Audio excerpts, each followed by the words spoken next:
HD.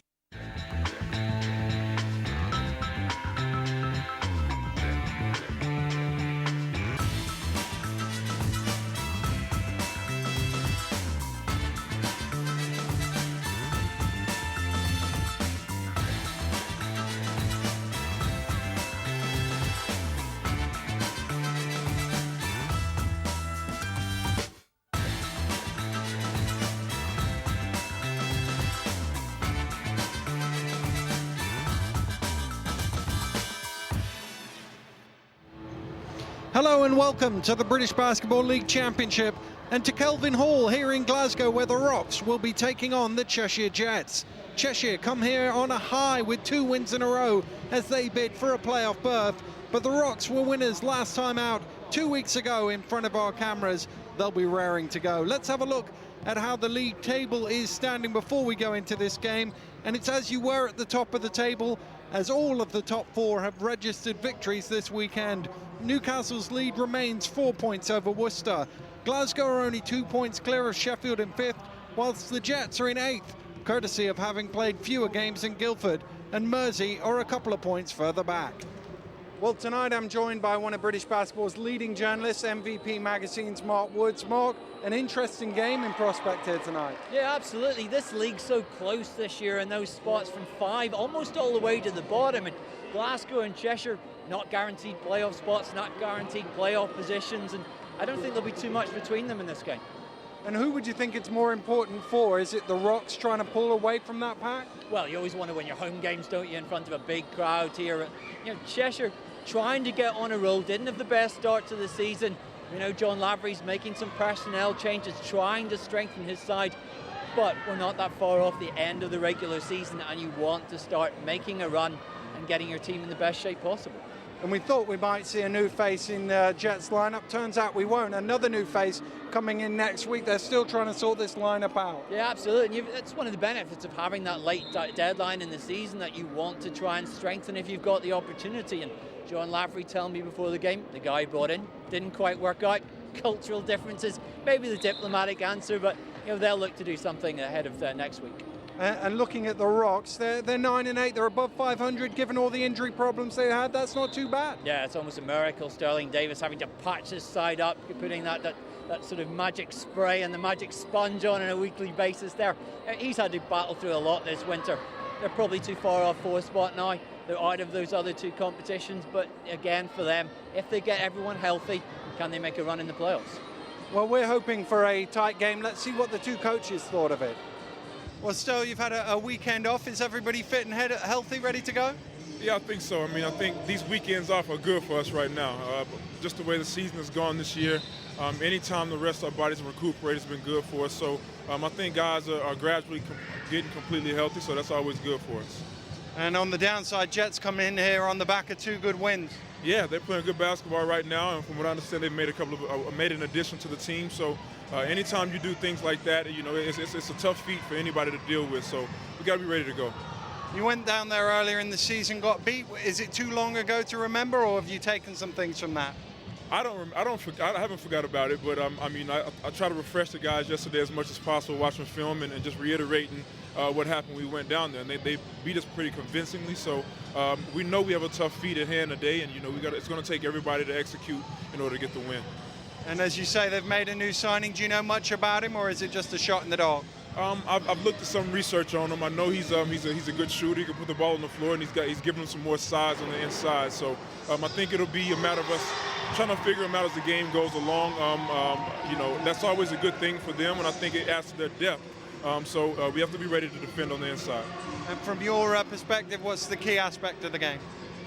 We just have to execute. You know, we got to first of all take care of home court. We're at home. We got to play with that home court advantage, and that starts with us as our intensity begins throughout the course of the game. And if we can do that, take their hits, because they're going to throw punches at us. We got to be big on the inside with Schneck and those guys. They do a good job of rebounding the basketball. So we got to do a better job of boxing them out first, and then giving them one opportunity to shoot the ball.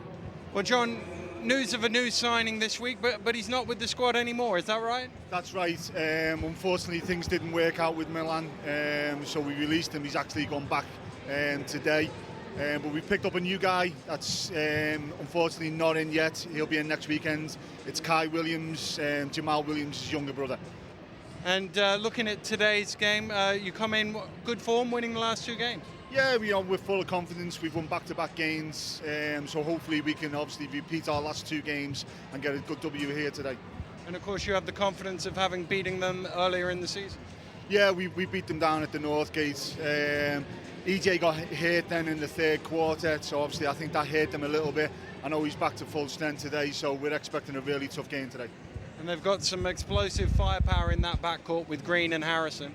Yeah, Green and Harrison are obviously putting up some really good numbers. And obviously when EJ was out, Danny Huffer came in, done a really good job. And obviously we know all about Gareth Murray, and we had that, that guy here last year. So we're expecting a really tough game today. And what do you have to do well to win the game? We just got to take care of the ball.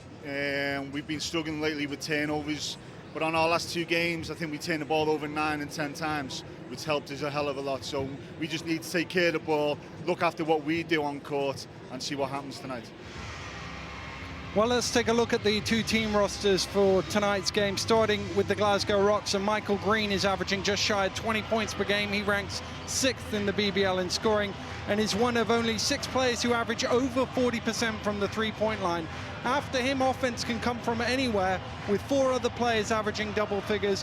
Mark, one of the interesting things about the Rocks' injury problems is it's given other guys like Huffer extra minutes and they've stepped up. Yeah, absolutely. If you look at Danny Huffer at the start of the season, a guy unproven, came from a very small college, coming off the bench. Harrison goes out injured, and it's all about taking your opportunity. We've seen it in the NBA the past 10 days. That guy, Jeremy Lin, who hasn't heard of him, I'm sure we'd quite put Danny Huffer in that case. But he's taken this chance to come in and make an impact, and Sterling Davis very happy with him. I wondered how long it would take for Lynn's sanity to get in. Let's take a look at the away roster. And we thought Cheshire were going to have a new name in their lineup, but Milan Soltu didn't even make a debut before leaving the squad. Adam Brown leads the Jets in scoring this season and posted 25 in Cheshire's 85-78 victory over the Rocks in November. Schneck and Cole also caused teams problems. Yeah, exactly. And you mentioned Adam Brown there. He played 2 guard in college. They brought him in here, have tried to make him come through that tricky transition sometimes players make to move into point guard. And speaking to Coach John Lavery before the game, he's still a work in progress. Sometimes decision-making still a problem, but he's getting there, and he's really starting to help them offensively and defensively as well.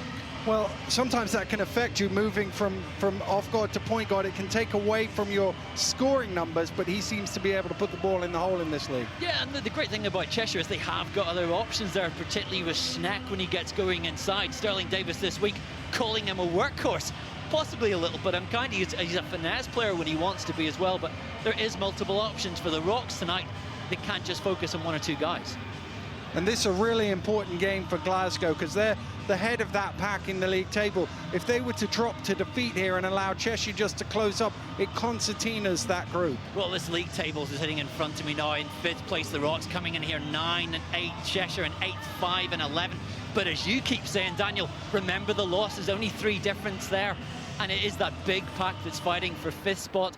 Maybe can you go higher if you're Glasgow? Well, another loss, it makes it so much more difficult. Well, they're just about ready to get underway here. Cole is lining up. Wedemeyer will jump it up against him for the Rocks. And as usual here in Glasgow, the hometown fans on their feet as the ball goes up, and Cole wins it, but he tips it straight to Huffer. Huffer to the hole, drops it in, and an opportunist play there from Danny Huffer. Yeah, that's what he'd want. We wondered before the game, would he start with EJ Harrison back from injury, start in the lineup? Sterling Davis keeping faith with Huffer, and that's the kind of confidence boost that he'll want early on. It's a good reward for Huffer's efforts as well, as the first shot goes in for Brown. Yeah, and there it's momentum where you want to try and get going early, get your guys shooting in this game. Both these teams can be quite streaky at times, but we see there with Gareth Murray up against his former team, he'll make an impact tonight. And there he is making an impact on the cut to backdoor, lays it in, nice too. Yeah, absolutely. Not been the most consistent at times this season, but the recent weeks we've seen offensive production for him, which is exactly what Glasgow wanted when they brought him back in the summer. There's O'Reilly into Schneck. Schneck against Cranston. Cranston just bellying out to him, gets caught for a little bump. And that's going to be an interesting matchup tonight. Cranston has been very prone to foul trouble this season, a frustration for Sterling Davis there, but such a big body inside, you want to see him use it. but he has to adjust to the offense, the calls of this league. And tonight, Schneck, a very intelligent player, he'll look to make the most of that particular matchup. Yeah, he's a tough cover in that low post, Schneck. As you say, he is a big body, but he has a lot of finesse down there on that low block. Yeah, a very smart player, and you will see there that will he be able to draw those fouls out of Cranston, get him in foul trouble early. We've seen other teams do it this season, sometimes self-inflicted in Cranston's behalf, but there, Schneck 2 from the line, profiting from it. Tied at 4 inside the first minute still as the Rocks come forward through Murray, drops it back out to Wedemeyer. Cranston coming to the low block is pushed out, so Huffer has it. Closely guarded, shot clock getting low, gets it to Murray. 5 now on the offense, and a little bump foul at the other end as Murray tried to get in, and you don't like those fouls late in the shot clock. No, absolutely. Coach John Lavery there will be frustrated by that. At the most, you want to try as much as possible to make teams make those hasty shots with just 2-3 seconds left in the shot clock, and they had everything right there, but just one silly mistake. Well, it gives the Rocks another 14 seconds to look for an option here. Green driving through. Huffer opened the corner, fires up from behind the arc, doesn't quite go, and the Jets will bring it forward through Brown. O'Reilly. Schneck going inside just. I think his eyes lit up there. He thought he had Cranston beaten, but the ball slipped out of his hands. This is it. That's a matchup for him tonight, to use his extra speed there. Cranston, not the fastest with that lateral movement. If you've got that opportunity, you see that opening, why not take it? It will pay off at some points. Murray round the screen. Wedemeyer fires up for 3 and hits all string for Wedemeyer. And he does that time and time again. Another guy come into this league this season out of Canada. Former coach in this league, Kevin Cadle, said, well, you'll never win anything with Canadians. But there's been some good ones in the league over the years, and Wedemeyer has been impressive. O'Reilly driving to the basket, and the rebound pulled in by Gareth Murray. Huffer bounces it into Wedemeyer again, and he lays it in off the glass for 2. And that shows that versatility of Huffer switching between the playmaking and the scoring in this team. And that's where he's been so filled in so well for E.J. Harrison, that backcourt with Michael Green, that 1-2 punch where they're interchangeable. A great pass there. Brown steps back. That's a tough shot from Brown, which is short, and Huffer pulls in the rebound. Murray. Cranston again comes to the low block. Ball goes round the three-point line. There's an offensive foul. I think it's a moving screen on Green. And yes, he's been whistled for the foul. That's the frustration I think a lot of times this season we've seen in games with Glasgow, where that foul count is mounted up early on in silly fouls, and that's where you really expect your players by this time of the season to know the officiating, understand how it's going to be called. But obviously we're seeing frustration with players and coaches when it doesn't go their way. That's almost stolen away by Green. Will he get there first? No, Kohler beat him to it, but the shot clock is against them. It's down to 5. Brown has it. Brown fires up. That's a prayer shot on the end of the buzzer, and it didn't hit the ring, so a shot clock violation. Credit Green for the deflection in the first place. Yeah, absolutely. That's hustle plays. You're taking that gamble, of course, when you go to the top of the key. Are you going to lose it? Then your man's got a free shot there. That time it comes off. But it's all about those quick hands, and Green really has them. Green, given some space. They just dropped off him for a second. Didn't make them pay. O'Reilly pulls in the rebound, looking to push it down court. The Irishman pulls up, but decides against the shot. Cole looking for some space along the baseline and finding it with a little up and under. And I'm not surprised if he wasn't scaring off the defense with those pink boots there and just glaring into everyone else's eyes. Huffer gets it back from Wedemeyer. Cranston squares up to Schneck, steps underneath off the glass, and that's what you don't get to see enough of if he gets in foul trouble. Yeah, absolutely, and that's something he hasn't done enough this season, using that size in the low block to bully his way into the basket. Hasn't imposed himself enough, I feel, in this league offensively, something that Glasgow really need more of as they make this run in towards the playoffs. O'Reilly steps in, a tough shot is short. Wedemeyer pulls it in, has Huffer leaking out on the break, goes to Green first. Green, a little stop and go, drives in, reverse layup from Michael Green. You've got to stop him in transition. Yeah, if you see the space, someone like Green's going to punish you there in the middle of the lane, scything through an easy score. Schneck to O'Reilly. Cole. Oh, lane just opened up in front of him there. And he's trying to claim that was a goaltend because Huffer hit the net. I don't think he's going to get anything doing on that because the shot was a long way short. Just moved out of the way. We saw John Lavery there pacing up and down. You know, his team down by 7 points. A chance here to cut that gap. But you know, so far they've not been executing particularly efficiently there on offense. And just not enough, simple passes inside, looking for those outside shots. And that was his plan coming in, just to make sure that they took the easy opportunities. Cole makes the second, and it's a 6-point Glasgow lead as we approach the midpoint of this first quarter. Huffer. Again, it goes down low to Cranston. What's he going to do this time? Back down. And he obviously feels comfortable in that matchup against Schneck. Yeah, liking it so far. It's always fascinating psychologically sometimes when a player just gets that one advantage early on and finds something's working for him. If the dog's hungry, feed the dog, and that's what they're doing.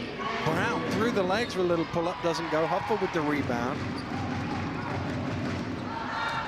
Kicks it out. Wedemeyer plants his feet for three. That one's a little bit short.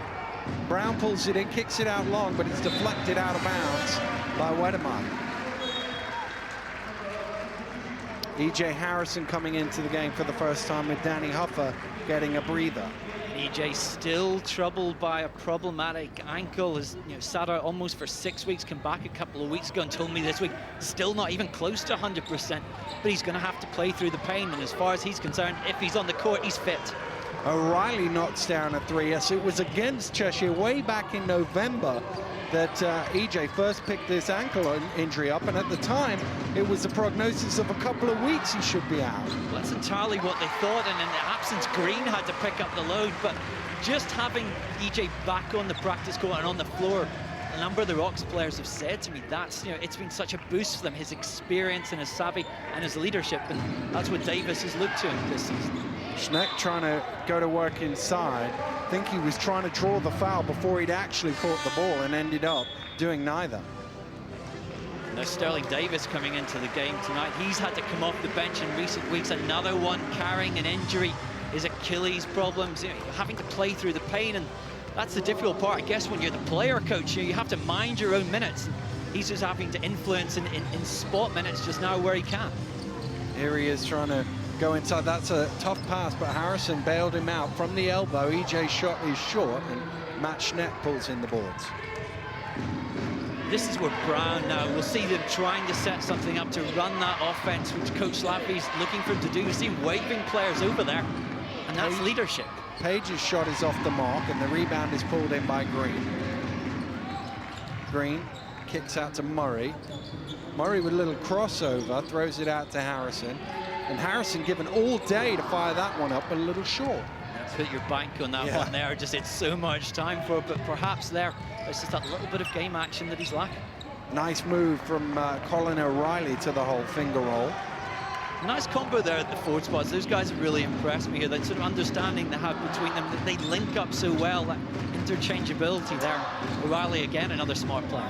Wedemeyer to the hole, lays it in. High-scoring first 7 minutes here for the Rocks. They got 19 on the board already. Well, they do like to run the ball here, and that's something Cheshire needs to not do, is get sucked into that pace of the game.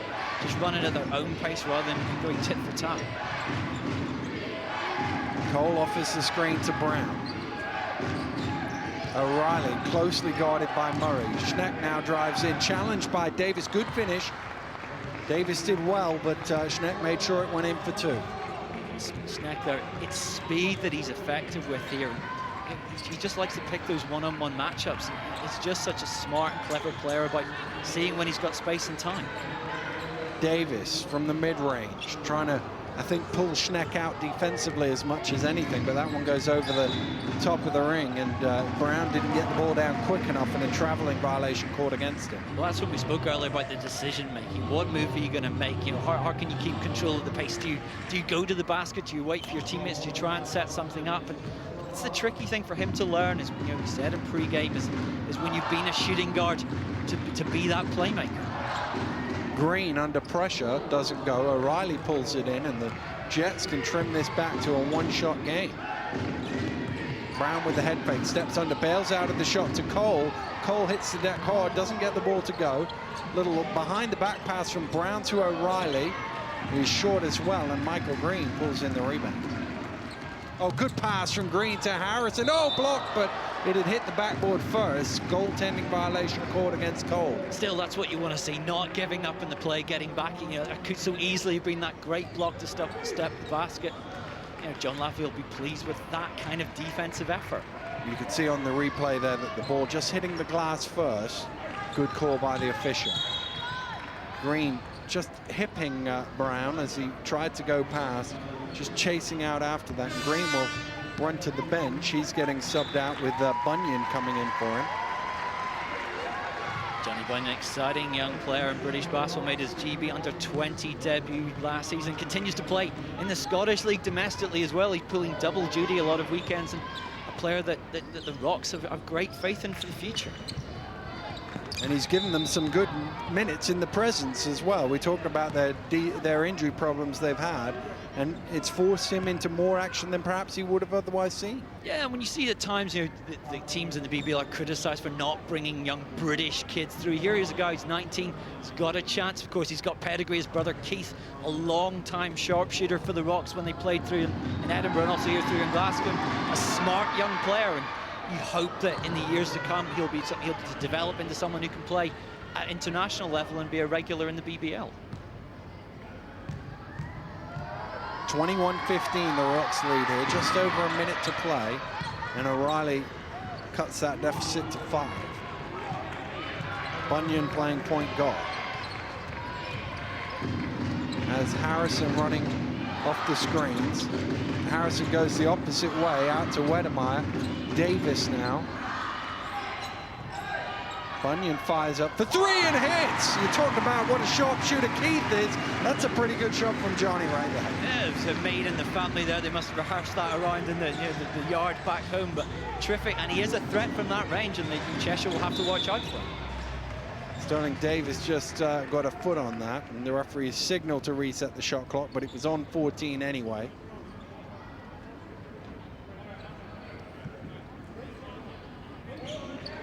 Brown for the Jets. Gets it to O'Reilly. O'Reilly moves the ball on, fired up by Page from behind the arc. Will that go? Nearly went in at the second attempt, but Davis got the rebound.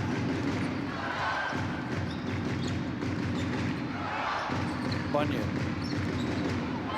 gets it on to Harrison. Davis comes up high. Bunyan round the screen, turns the corner, trying to get it to Wedemeyer. Did get it there in the end, but he had to dive out of bounds, and that was just a little low for Davis to be able to pull in. It is. The nice thing there is to see that aggression, that confidence that you want to get, and there's the lack of intimidation, which you need in a point guard. He's not the biggest guy in the world, but to make a mark in this league, he'll have to be someone that's not afraid to make things happen. Brown round the screen, given all sorts of room, and pulls up from about 12, 15 feet, knocks it down. Harrison on the first quarter buzzer. That one had the line, but not quite the legs, but an excellent first quarter for the Rocks here. They lead by 6. Yeah, absolutely. They've executed, they've moved this game at their own pace, and Cheshire struggling to keep up, 6 points behind.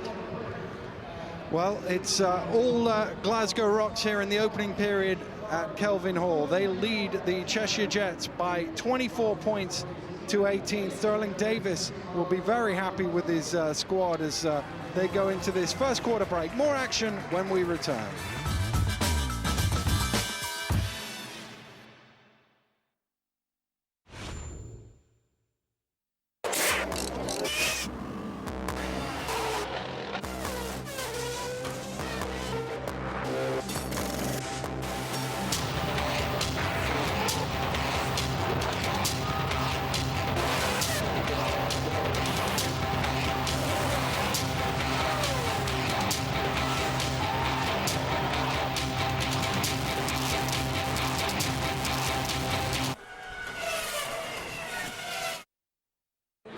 worries me. That's what Bet Victor needs, a thing. A thing? You know, bit of an angle. Go on. Somebody scores a goal from the halfway mark with an header, everybody gets a cuddly toy and a bag of crisps. You'd like it. What we did have was the best prices most often in Premier League football last season. What about a catchy theme tune? I've got it. The Betmobile. Get it? Bang. Or what about you had the best prices most often in Premier League football last season? You look good in Lycra. Thanks. Bet now at betvictor.com.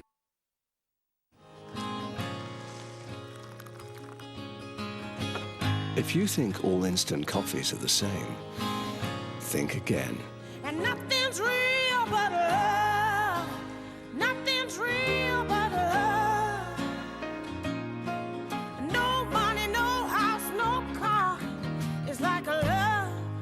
Ooh. Fall in love again with the new, richer aroma of Nescafe Gold Blend. This sure is a crazy way to draw attention to .co domain names from GoDaddy. Who won't notice a hot model in body paint? True. She stands out like a hot new .co. They definitely get you noticed. That's why smart businesses go with .cos from GoDaddy. Done. Wow. I think we missed a spot. Spots. See a lot more now at GoDaddy.co.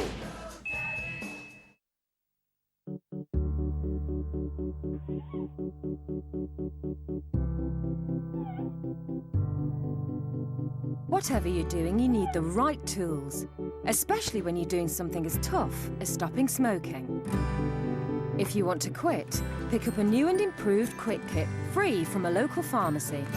To find your nearest, text KIT and your postcode to 88088 or visit nhs.uk/smoke-free. That's why I say, give me that day. Give me that, give me that, give me that, give me that, give me that, give me that, give me that ding, give me that, give me that, give me that. Oh, sing it one more time. Give me that ding, give me that, give me that, give me that ding. give me that, Give me that. give me that, give me that. From frozen to fantastic in 3.5 minutes. Pucker Pie's new microwave pie. Ding that pie. That's nice.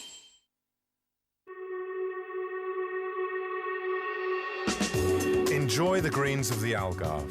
Come to the Tee for a unique experience, because golf courses on the Algarve are a true inspiration. With their beauty, with their international reputation. A paradise for golfers where you can play all year round. Make the best shot of your life. Come and discover the Algarve.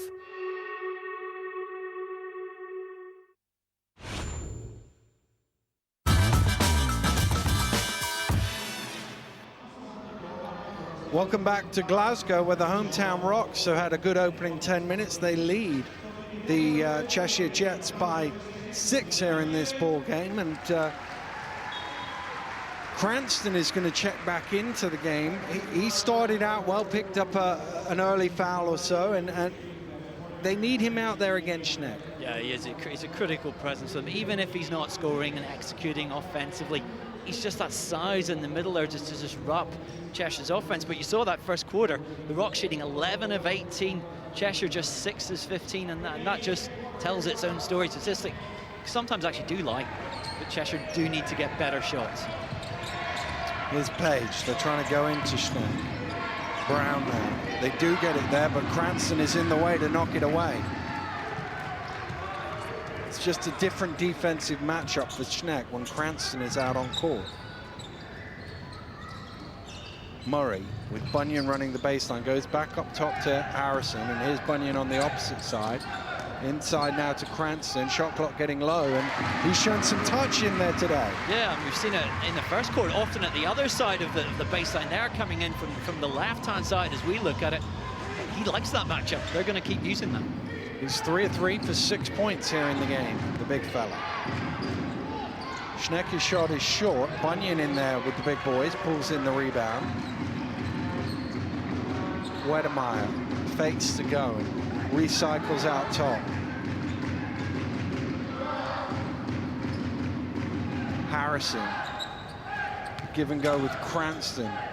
Pulls up, and nice shot from E.J. Harrison. It's a 10-point Rocks lead. Yeah, and E.J. will like getting that bucket. Again, it's that shooter's confidence. He's not played that much lately. They had a 2-week break coming into this game, Glasgow.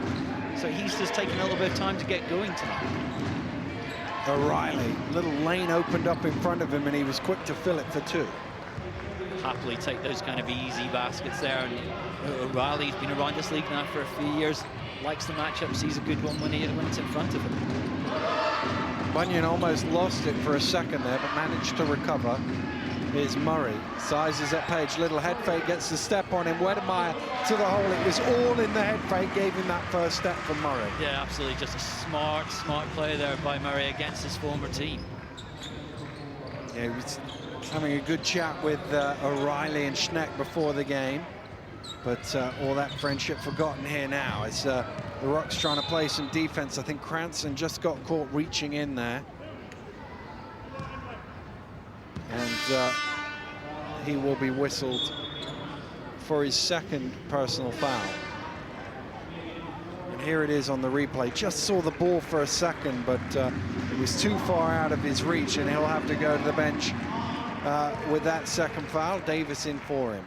Saw that look in his face there, sort of disgusted with himself. Imagine Sterling Davis not too happy either. Yeah, it's true. O'Reilly to Page, shot clock at 6. O'Reilly with the head fake. Did he walk with it? Yes, he did. As he tried to get around Murray.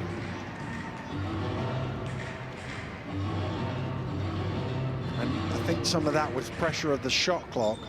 He knew he had to be quick. E.J. Harrison crosses the halfway line, 2.5 minutes into the second quarter, 10-point lead for the Rocks. Davis all on his own.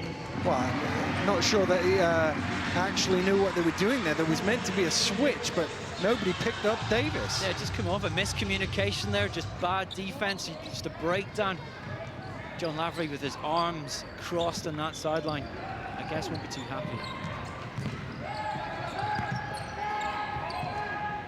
Shot clock getting low on the Jets as Page runs through under pressure.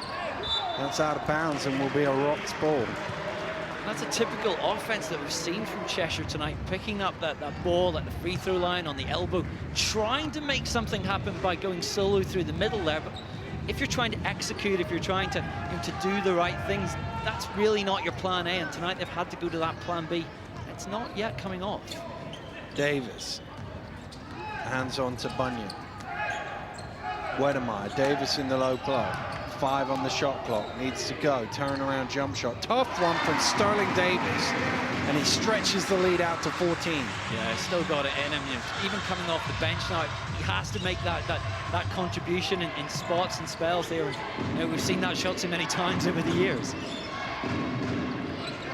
Page looking to drive in. Threw up the circus shot. Schneck there fighting for the rebound. Couldn't get the tip to go, so tried to save it. And Scholl couldn't beat the ball to the line. It will be a sideline possession for the Rocks. Cheshire now, you just think that this is where they need Adam Brown to kind of control the tempo when he comes back, and just to give them something different, to give that sort of leadership and direction on the court here that they just, at the moment, just don't have. Bunyan's pass just reached Wedemeyer. O'Reilly's long arm out trying to deflect it away. Davis strong to the hole. A little too much on that as he fired off the glass. Quick outlet finds O'Reilly in some space. Cole now, O'Reilly, and he's short on the 3. Jets struggling to get the shots to go here. Perhaps a factor tonight is that fortnight break that the Rocks have had. They had just this game to get ready for, and they can plan and plot and just get everything ready for this single opponent here. And Sterling Davis talking about the time they've spent on the practice court, just trying to get everything correct. We're heading into the site of the playoffs now. You want to be playing your best basketball. They still feel they can get 4th spot. Tonight, good signs so far. Almost tipped away by E.J. It was tipped away, almost stolen away by E.J. Harrison. Couldn't quite come up with it. Well, what do you think? I mean, is 4th place too far away? You look, if you're looking at the loss column, it's Worcester with 5 defeats. It's 4 fewer than the Rocks. It's a big old gap, isn't it? It's a tough ask there with Adam Brown there with that long ranger. But those teams can still fall back. I mean, teams can go in winning runs, teams can go in losing runs. You can't really give up, but mainly now it's about getting some momentum, whether you're going to be playing home or away in that first round of the playoffs. Bunyan around the screen. Wedemeyer throws it down low to Davis. Bunyan, oh, it's blocked by Shaw. Out of bounds, that will remain a Rocks ball. Now they've turned the shot clock off, and there shouldn't be a reset on. Oh, and it's gone back on now at 5. So they'll have to be relatively quick here, the Rocks. Huffer steps back, doesn't quite go, tipped out of bounds, and it will stay with the Rocks. Wedemeyer was in there causing some problems, but it must have been either Cole or Schneck who got there first. We talked about the Rocks momentum. They're Cheshire in this battle for a spot, and so many teams in there. 1 or 2 wins will decide things at the end of the season, and that's why you have to keep battling. And Coach Lavery will look at bringing another player in this week, and hoping that will be the difference for them. Huffer driving hard to the hole. Yeah, they were saying that Jamal Williams' brother is going to be in by next weekend, give them an extra body, which is something they need. Yeah, Ty Williams played last season in France, hasn't played this season, but they're confident he'll come in and give the likes of Bill Cole some extra help in that front court.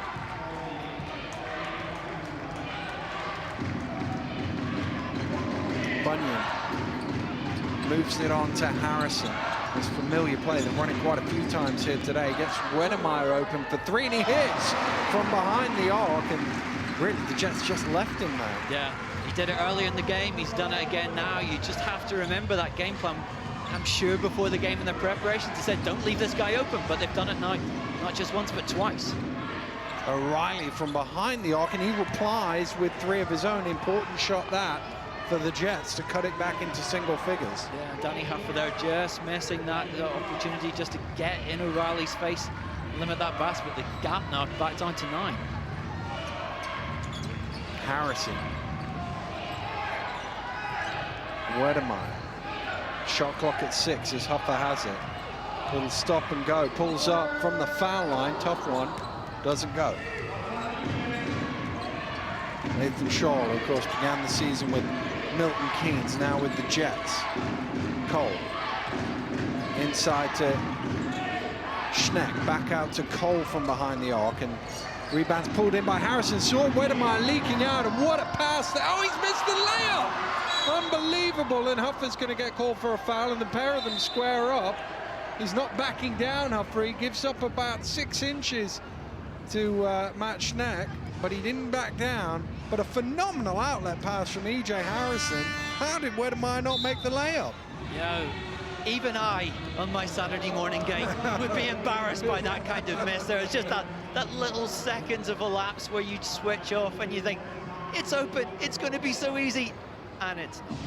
I wonder if he got between 2 minds of going up to dunk it and then thought, I haven't quite got my feet, I'll just lay it in, and therefore didn't put it off the backboard. I'm sure you have that same problem. I never have that dilemma. It's always, let's just get it in any way possible. The dunking option accepted. Well, the Jets trailing here by 9 in the second period.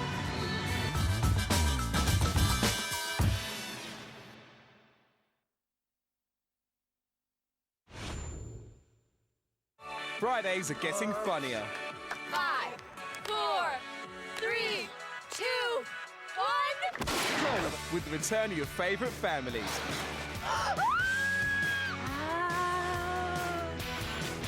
All new episodes. Who's this? Who indeed? Back to back. I'm a wrestler!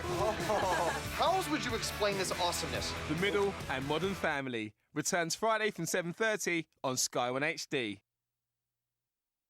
4 years. It's a long time.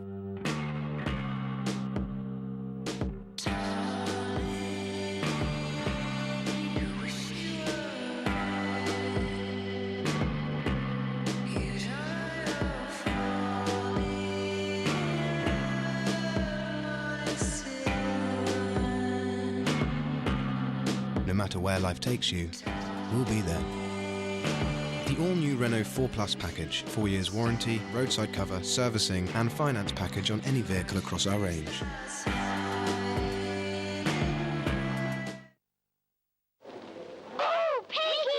At NatWest, we've been helping families save for generations. Remember these? Thanks, Dad. A lot's changed since then, but finding the time to save for the future, whether it's your kid's university or a rainy day, hasn't got any easier, which is why at NatWest, we have over 2,000 customer advisors dedicated to helping you choose the right savings account for you. For a start, you can make use of your cash ISA allowance. That's over £5,000 tax-free every year. Oh, that sounds good. Yeah. Look at this. You used to have one of these. Talk to us today and see how we can make your savings work harder. NatWest. Helpful banking. We feel at our best with a full head of hair. So try Regain Foam, the first and only foam treatment clinically proven to regrow hair. Join a growing group of men who are using Regain Foam every day. Ask your pharmacist for details or visit regain.co.uk. Huff and I'll puff and you're gonna need some insurance. Go compare, go compare. When you insure, you must be sure to go compare. Simply click, very quick. Go compare. So wait no longer to save your wonder. When you insure, Be sure to go compare. Once again, the big guy saved your bacon. Go compare. I stayed up late and got up early. Together, We repelled attack after attack. I played through pain for the good of the team. 60,000 screamed my name, so I went about my business. Together, we're unstoppable. The world is in play. FIFA football, only on PlayStation Vita. EA Sports. It's in the game. BP is helping fuel the success of London 2012.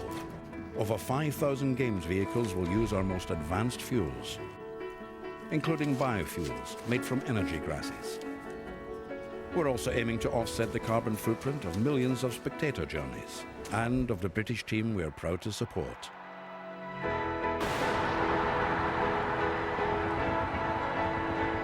London 2012, fueling the future. Welcome to the world of Sky Rewards, a place full of good stuff for all Sky TV customers. We've got together with Disneyland Paris to give our Sky TV customers 2 free tickets. So you can join your favourite characters for a magical 20th anniversary celebration and see the park like never before. Book your tickets by the 30th of April at sky.com/rewards. Sky. Believe in better.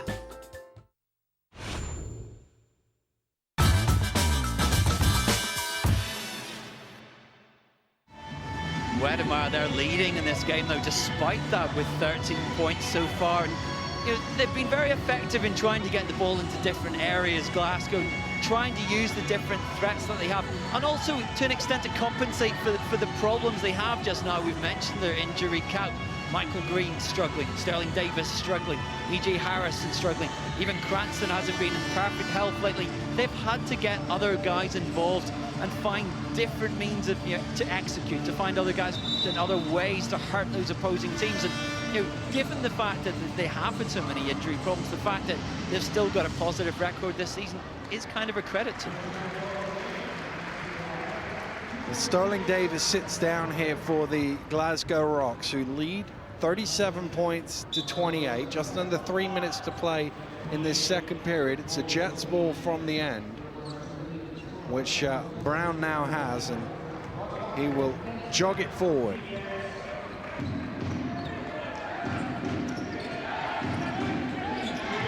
Brown. Just for a second they left Schneck. Brown couldn't get it to him. Now he's under pressure from Harrison. 5-second violation called. And once he picked the ball up, EJ was all over him and he couldn't get the pass away inside 5 seconds. The interesting thing was seeing the face of Schneck there was just aggrieved that they weren't trying to get the ball. Now he's got that mismatch. Murray defending him, a smaller player. He'll want that ball. He'll want to try, he'll like that matchup. Didn't get the opportunity to use it then. Murray fires up from behind the arc. doesn't go with that three-point shot. How he would love a big shooting night against his former teammates. O'Reilly trying to show him how it's done. That doesn't go. Great rebound from Cole, and it's ripped away. I think Harrison got a piece of that. It was Brown who was closest, but there was no way he was trying to block the shot. Let's see if we can see on this replay. The ball comes down. Oh, and it's Bunyan in there knocking it away. Didn't even see him on the far side. Yeah, quick hands there under the basket, effective defensively. Cole.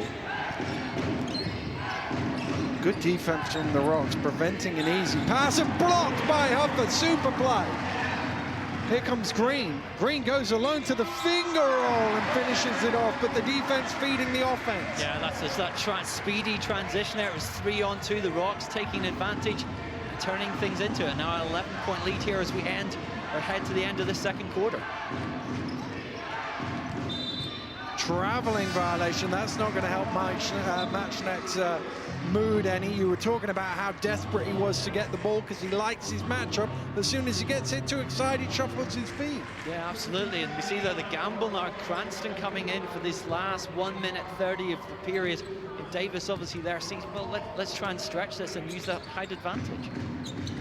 Vitally important that DeAndre Cranston doesn't pick up a third foul, but this is what they brought him in the game for, that low post. It's almost as if they drew up that play there, sitting on the bench, and Sterling there looking pretty content with his big guy.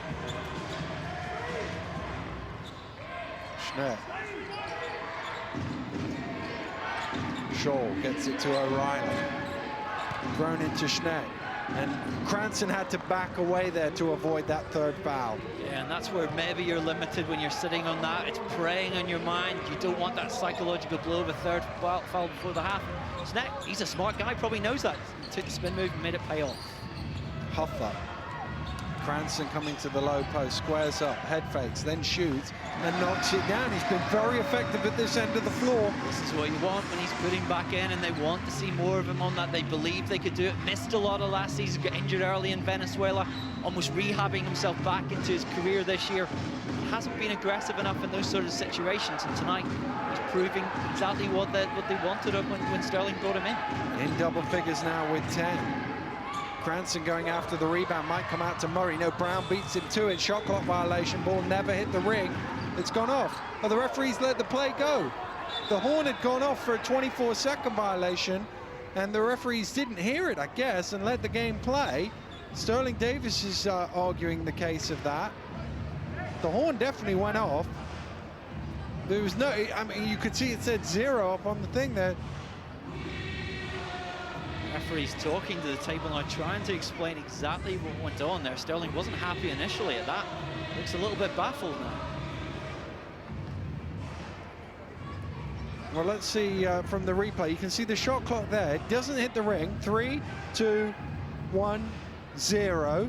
There's the buzzer going. No, there's nothing. They pick the ball up, dribble it up. Well, and the referees have given that basket. That's unbelievable. Strange call. It's no wonder Sterling Davis with his hands on his hips there. 8 seconds now left in this quarter. Green fires up, just towed the line on that one. Cole pulls in the rebound, and that'll do it for the first half, and a rather bizarre finish to what otherwise has been a very good first half. The Jets trailing here by 11. Sterling Davis will be pretty pleased as his team go into the locker room. And John Lavery, I guess, a little bit disappointed, particularly defensively, that often they've given the Rocks much too easy shots, and to turn this 11-point deficit round in the second half, he'll want to see much more efficiency and effectiveness from them. Well, the Jets will need to shoot the ball better if they're going to get back into this game. We've reached the half. It's the Rocks 43 and the Jets 32.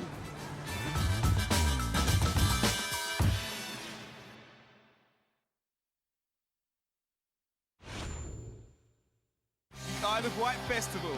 Bigger, louder, better. The music festival of 2012, including Bruce Springsteen and the E Street Band, Pearl Jam, Tiny Temper, Biffy Clyro, Jessie J, Tom Petty and the Heartbreakers, Noel Gallagher, and many more.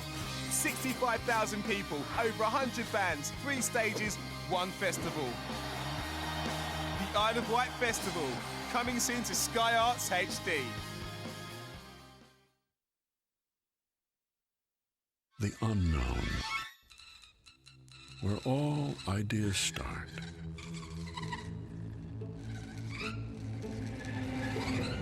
It's not an easy place to go, but keep going.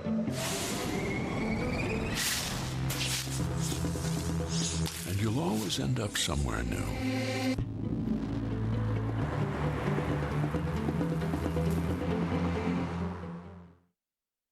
Thank heaven for little girls. For little girls get bigger every day. Lemonade is 50 cents. I take Hong Kong dollars. That's it, Auntie. What? Nee, I'm good, ma. Bye. Thank heaven. At HSBC, we believe that in the future, even the smallest business will be multinational. That reminds me, that's what Bet Victor needs, a thing. Thing? You know, bit of an angle. Go on. Somebody scores a goal from the halfway mark with an header, everybody gets a cuddly toy and a bag of crisps. You'd like it. What we did have was the best prices most often in Premier League football last season. What about a catchy theme tune? I've got it. The Betmobile. Get it? Bang. Or what about you had the best prices most often in Premier League football last season? You look good in Lycra. Thanks. Bet now at betvictor.com.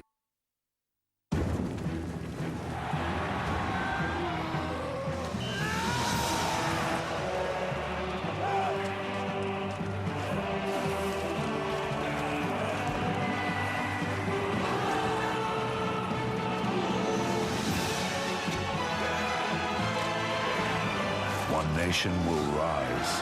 One will be made of more. Guinness, made of more.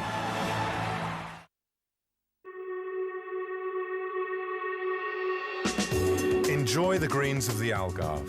Come to the Tee for a unique experience, because golf courses on the Algarve are a true inspiration. With their beauty, with their international reputation. A paradise for golfers where you can play all year round. Make the best shot of your life. Come and discover the Algarve.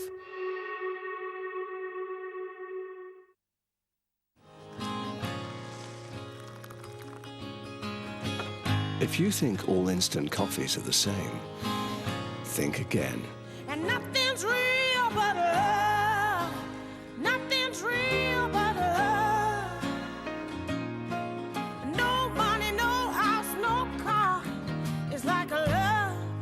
Ooh. Fall in love again with the new, richer aroma of Nescafe Gold Blend.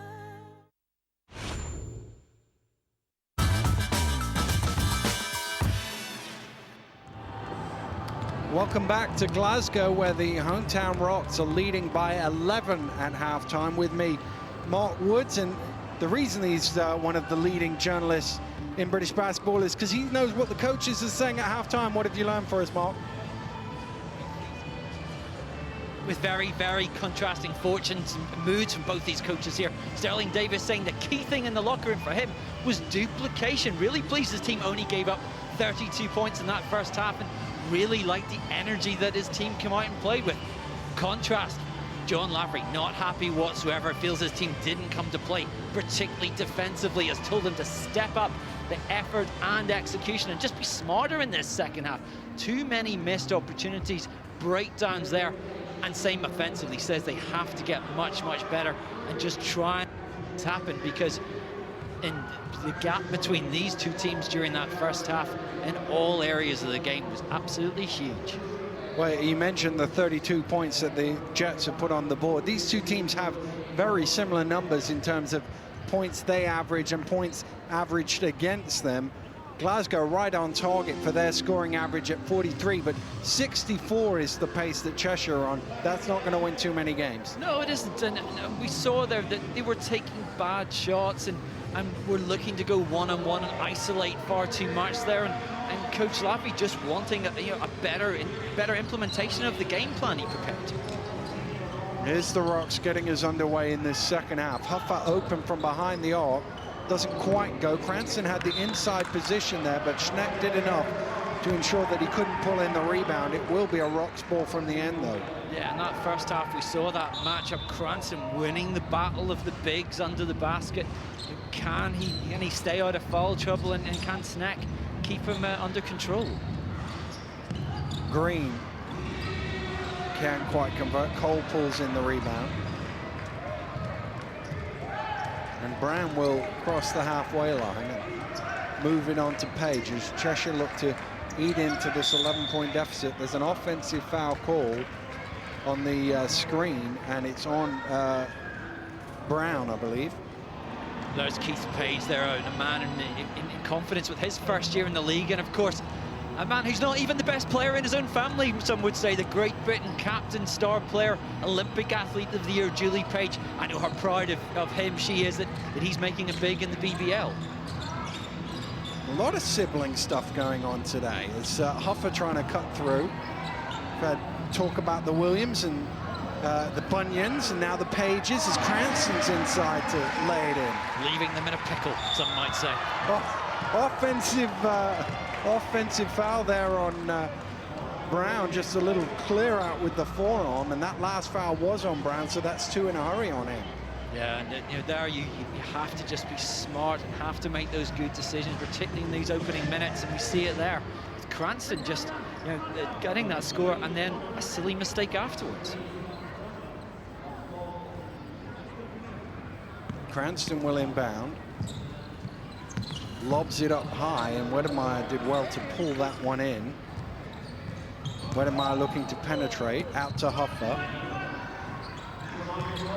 Wedemeyer going again, spins, throws it up off the glass. Tough shot, it goes in for 2. Can't really fault Bill Cole's defense there. Did everything you would expect, still got the basket though. Schneck going hard to the hole is fouled by Cranston, and that's probably one of those where he could just let that go rather than picking up a third personal foul. Yeah, you just don't need that, and there, Cheshire will want to take advantage of that. We see there the bench there, Andy Green there working out those stats, and the big thing he'll be putting in there is do not forget now that he's in foul trouble. And Snack will take it inside probably now at every opportunity. Got to make the free throws though. Schneck doesn't punish him on the first. When you're 15 down, you can ill afford to give them away from the line. Perhaps distracted by the cheerleaders behind the basket, we don't know, but that time he closed his eyes and just got on with it. Murray now playing point guard for the Rocks as he brings it forward. Green running around. Seen plenty of this play. This time it goes to the far corner and Hoffa. They profited. They had Wedemeyer in the first half off the same play for a couple of threes. Huffer just towed the line, that was worth 2. And that's just good execution, just working the ball around there, trying to find someone who's got the open shot in a spot they like. Cole moves it on to O'Reilly, trying to get it to Schneck. Huffer chasing hard, knocks it out of bounds. It'll be a Jets ball from the side. There are 6 seconds on the shot clock.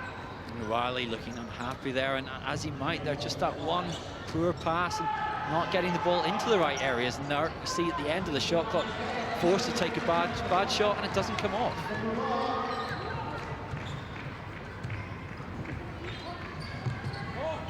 Green throws it back out, same play, same result. Wedemeyer for 3. Execution, that's what it's all about tonight. Cheshire defensively lapses, not remembering where those threats coming from, and the Rocks just taking their advantage of those opportunities. O'Reilly knocks it down. Last year that would have been worth 3. This year it's just worth 2. Yeah, see the line still on the floor. They're reminding you of that. You have to just step out that extra stride to get the extra point. Murray throws it down to Cranston. Has it knocked away? I think Cranston could have got that, but he was looking at the official like there was a foul in there, wasn't there? But at least they will keep possession. 11 left in the shot clock here with Green trying to inbound and just jostling for position. Huffer gets it. Thrown down to Cranston, he's double teamed, he kicks it out, gets it onto Murray, left wide open.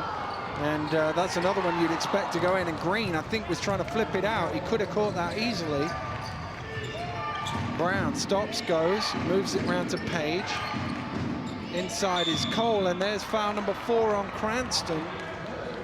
fatal blow for them there, and we've not seen enough of that aggression, I think, tonight in that low post from Bill Cole. He can be effective there. We see that Cranston coming across needlessly so. And now, you can't imagine he's going to stay in this game. No, Sterling Davis comes in. You do say that the last two were chasing blocks that he probably wouldn't get. Yeah, and sometimes it's just, you can't stop every basket. I remember my junior coach telling me that, you know, basketball is a game where teams will score and you have to pick your moments. Sometimes you're aggressive, sometimes you just have to let that shot go. I'm tempted to say they will score if you're playing defense against them all, but that would be me. But that would be true. Green. To Murray. Around the screen. Murray left open for a second. Drives in. Great feed to Davis. Blocked from behind by O'Reilly. Davis goes up. Again, got all the defense up in the air. All they could do there was foul. And it was just a question of whether Davis is going to the line for 1 or 2 here. You see it there, and then the replay that Sterling there, that's his veteran savvy there, just took his time, saw the bodies in front of him, sucked them in a little bit and got the reward by getting the foul against him. And Glasgow, the best free throw shooting team in the league this year.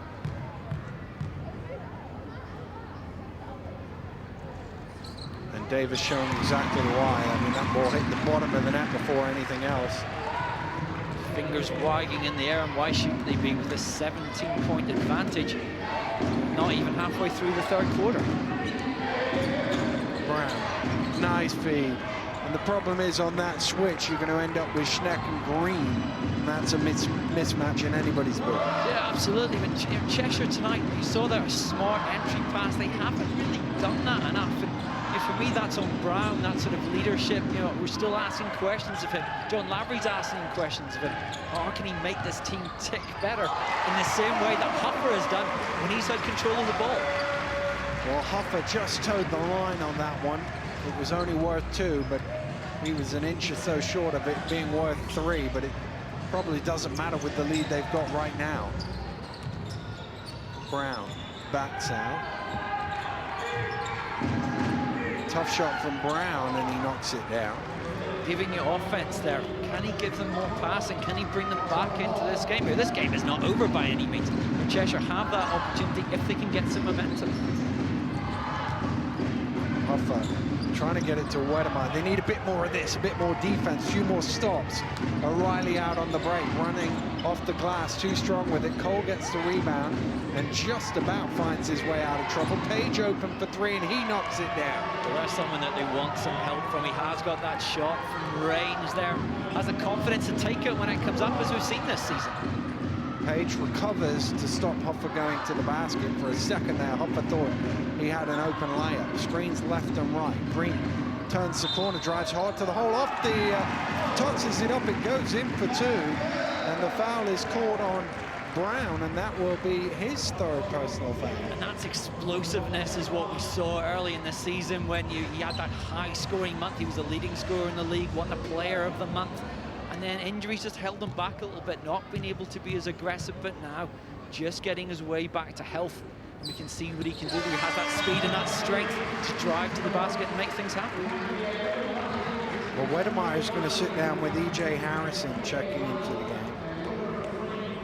Green is just shy of 20 points a game, 19.5 this season. But as you rightly point out, in that opening 6 weeks of the season, he was putting up some huge numbers.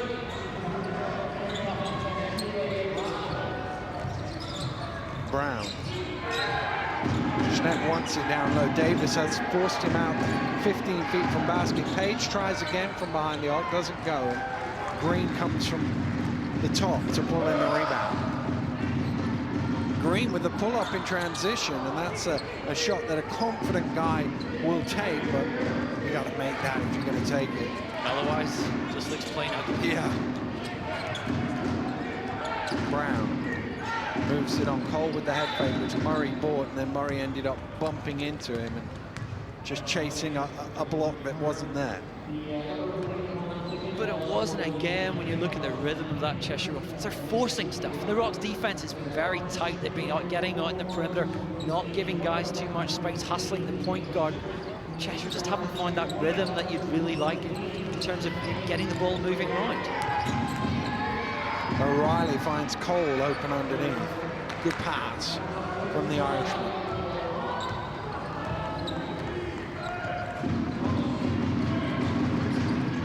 Here's Green for the Rocks, off of the screen from Davis. Schneck jumps out in the double, and Green is on the floor.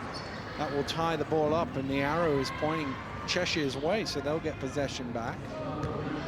That was John Lavery was saying to his team at halftime, that he wanted more of that defensive energy to get in guys' faces, to not give up plays and hustle for the ball. They'll need more of it. Still trailed by 13. Brown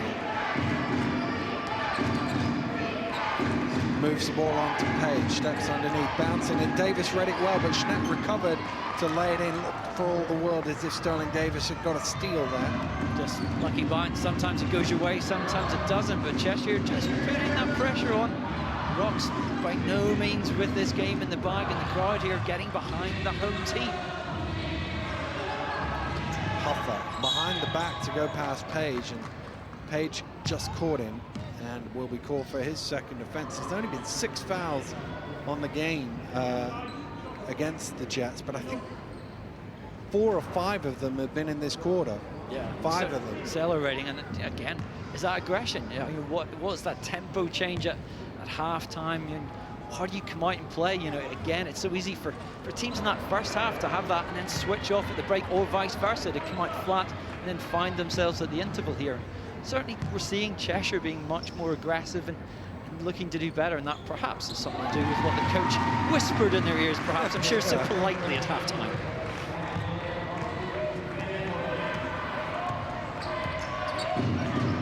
Colin O'Reilly for the Jets, trailing by 12 here.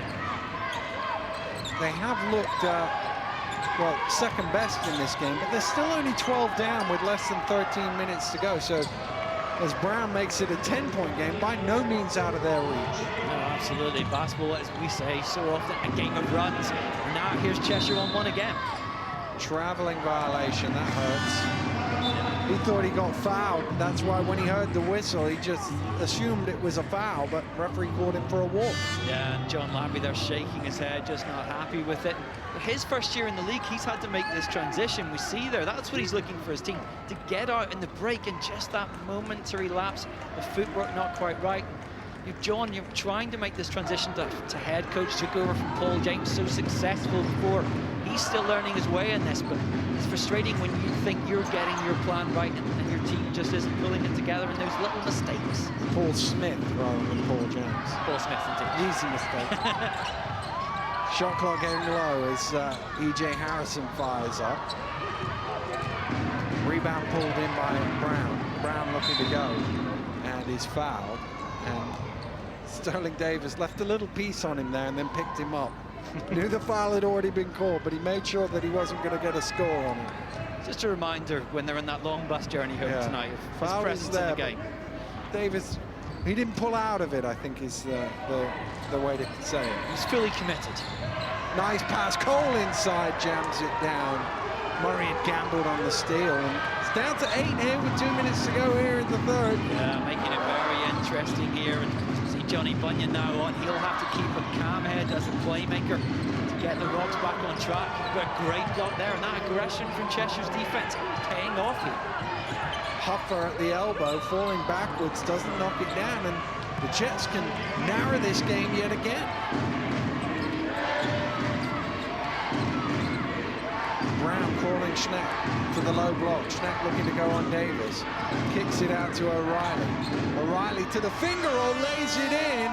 And it is down to only 6 and forced the Rocks into a timeout with 80 seconds to go to the quarter break. Yeah, absolutely. And you can imagine what Sterling Davis will be saying to his team in this timeout when he's watching this kind of defensive breakdown here.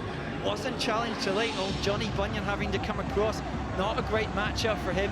And there's John Lavery. What will he say? Well, I'm sure more of the same, please. This is what he talked about in that locker room at halftime, but it's about bringing up the tempo, about challenging shots. Sterling had asked his team to do more of the same from that first half. They haven't done that so far. he's pointing the fingers right now and saying, come on, step up and let's get back to what we were doing originally, because it was working so well for that first 20 minutes. And the other thing, of course, is Cranston picking up a couple of quick fouls and having to go and sit down. And it's no coincidence that Cheshire have profited since he sat down. Yeah, absolutely. The room has just opened up in the middle there, and they've taken the ball through the middle and got those breaks where before he was clogging up that lane. And yeah, look at him sitting there on that bench, disgusted with himself. He knows that was a critical error, that fourth foul that he picked up, unnecessary. It's cost his team, and we're probably not going to see him again until this fourth quarter. Well, the two teams are out there, but the Rockettes are still doing their stuff. Off they go. And Davis now sitting down, so this is the Rocks' small lineup, if you like. I know non-basketball people always find it funny when you talk about a small lineup and you've got the likes of Murray and Wedemeyer out there, but it's all relative. Murray driving in under pressure, bails out, gets it out to Harrison. Shot clock getting low. Harrison to Wedemeyer, got to get the shot up, tries to reverse, doesn't go. Wasn't even close, truth be told, and Brown pushing it down court. O'Reilly. Back to Brown.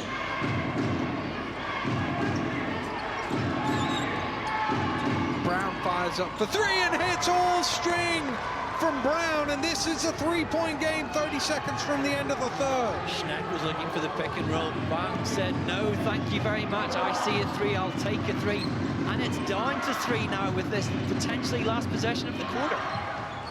Harrison to reply, doesn't go. Schneck with the rebound, and 15 seconds to go here. Brown should be in no hurry, he should slow it down. O'Reilly's going to try and tie the game, and does! Colin O'Reilly levels it at 60. The Rocks can go quickly here, still 5 seconds.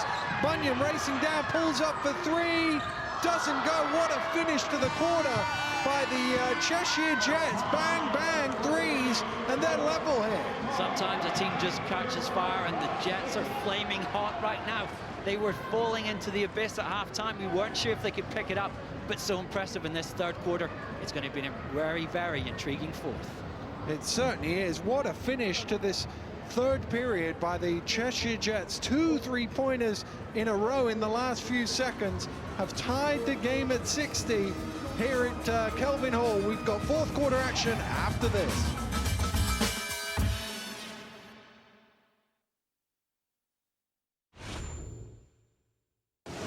This weekend,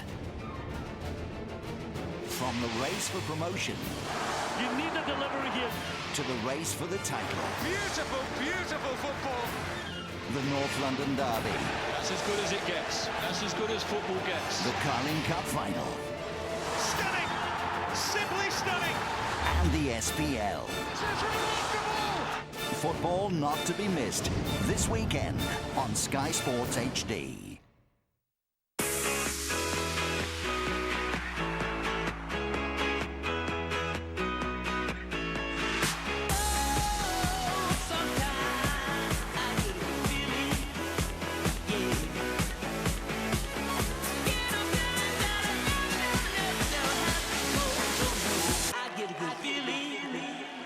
There's no feeling like going all-inclusive.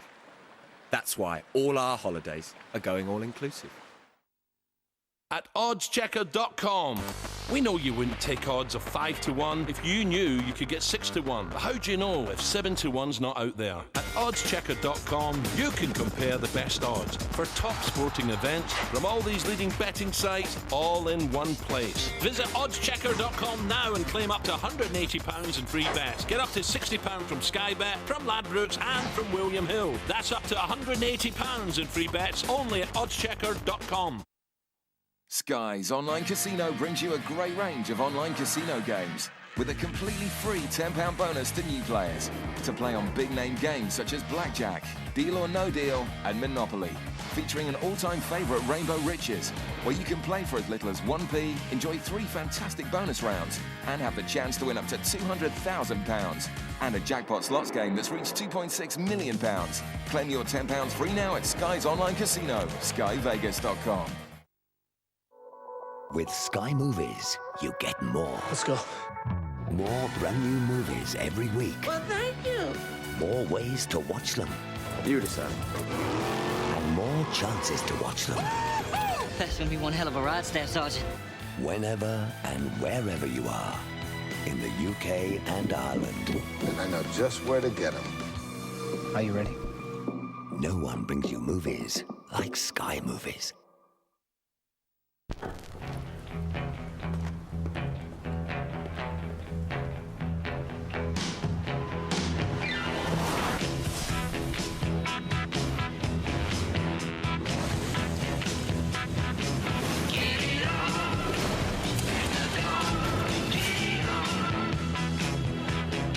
New Carling Chrome Premium Lager with a refreshing, easy taste.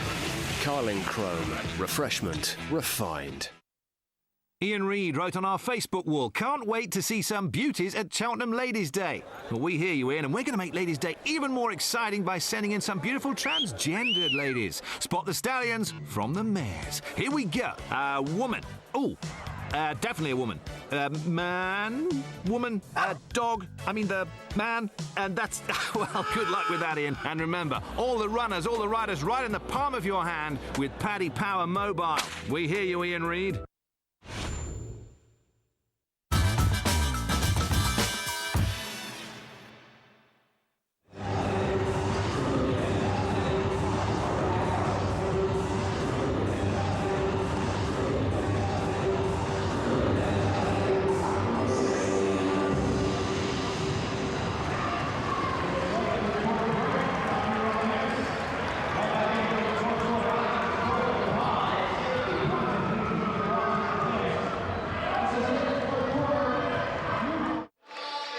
Welcome back to Glasgow, where we're underway with the fourth quarter here.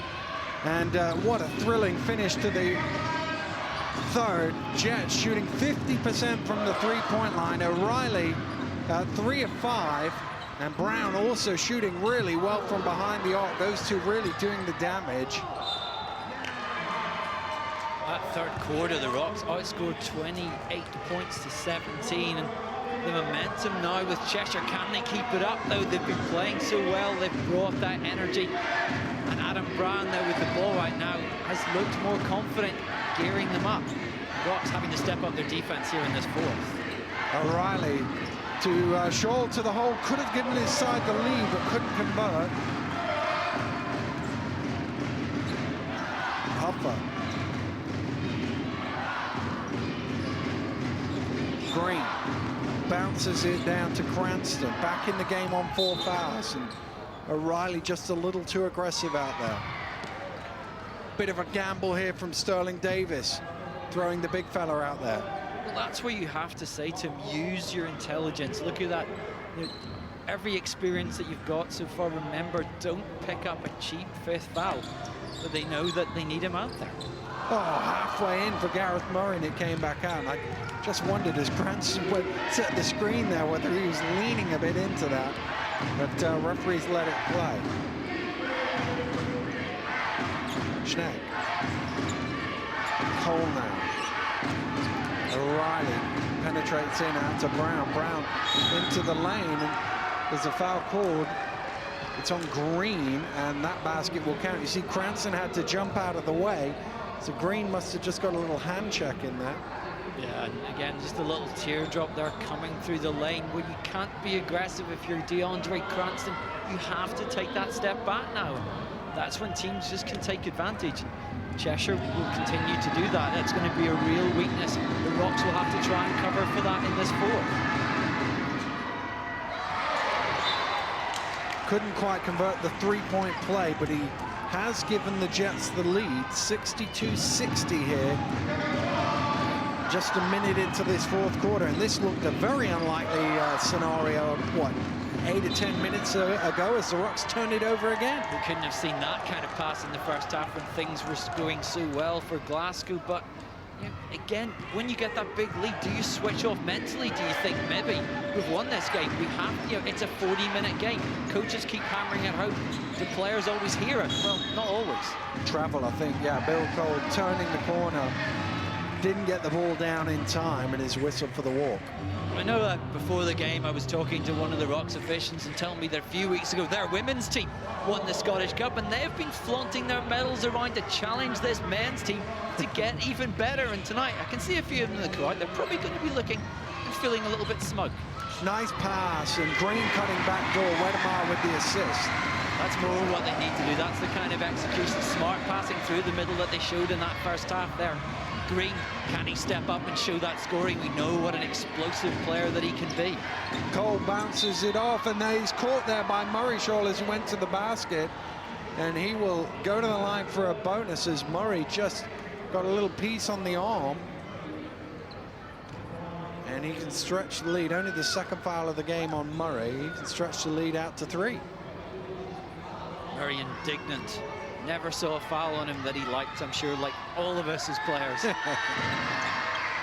Whoa! Didn't even hit the ring. So you get a sideline. The worst thing about a shot like that is you get the ignominy of the referee stopping the game and saying it's a sideline ball because you didn't even hit the ring. The worst thing about a shot like that is these games all go on YouTube and the BBL site these days. You can watch that anywhere in the world very soon. Green driving in, skips it round to Hoffa, sets his feet, fires up for 3, and the Rocks are back in front. Hoffa pleased with that shot. Is that the momentum shift? The crowd getting behind their team in here tonight at the Kelvin Hall, urging them to make a run, get back, and switch things up and switch the pressure back on Cheshire.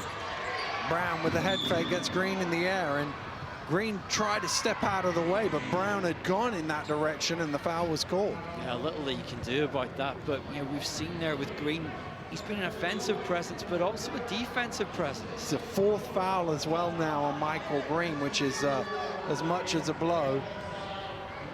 And Sterling was going to take him out, but Green said, no, I've switched defensively, we'll be all right. It's inside to Cole, and he converts from close in. It's a topsy-turvy game. Leeds going back and forward here now, and we do feel, don't you, Daniel, it's going to be about that run. Who can string together those 2, 3, 4 baskets? Who gets the turnovers coming up here? Who's going to play the smartest basketball over these last 7 minutes? Murray driving in, tough shot, and didn't draw anything there.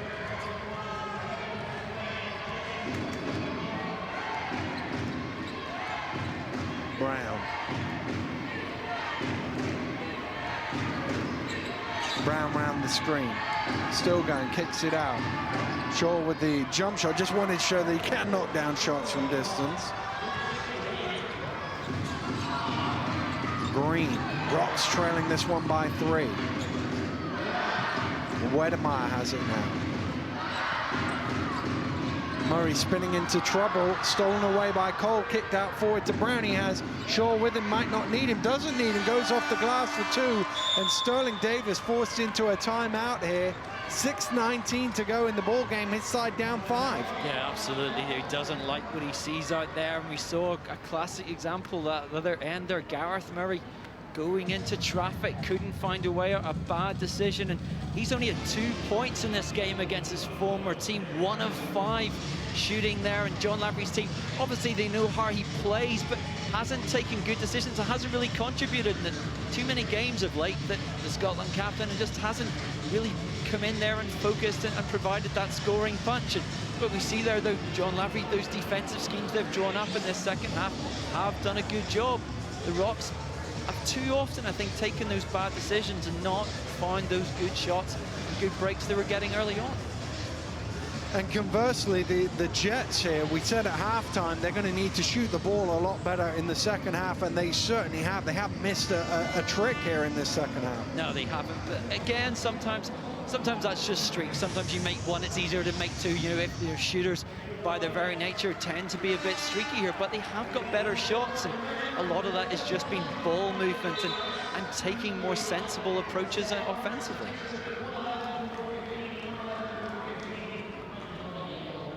Well, 6:19 on the clock here in Glasgow. The Rocks trailing the Jets by 5. They've been cruising for much of the first 25 minutes. Green to Harrison. Huffer running the baseline.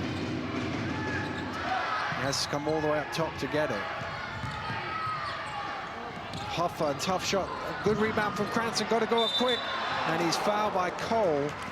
Cole did get the ball at the top end, but I think there might have been some body and arm in there as well. Cole wasn't going to give up in the play, though, and came so close to getting that block here.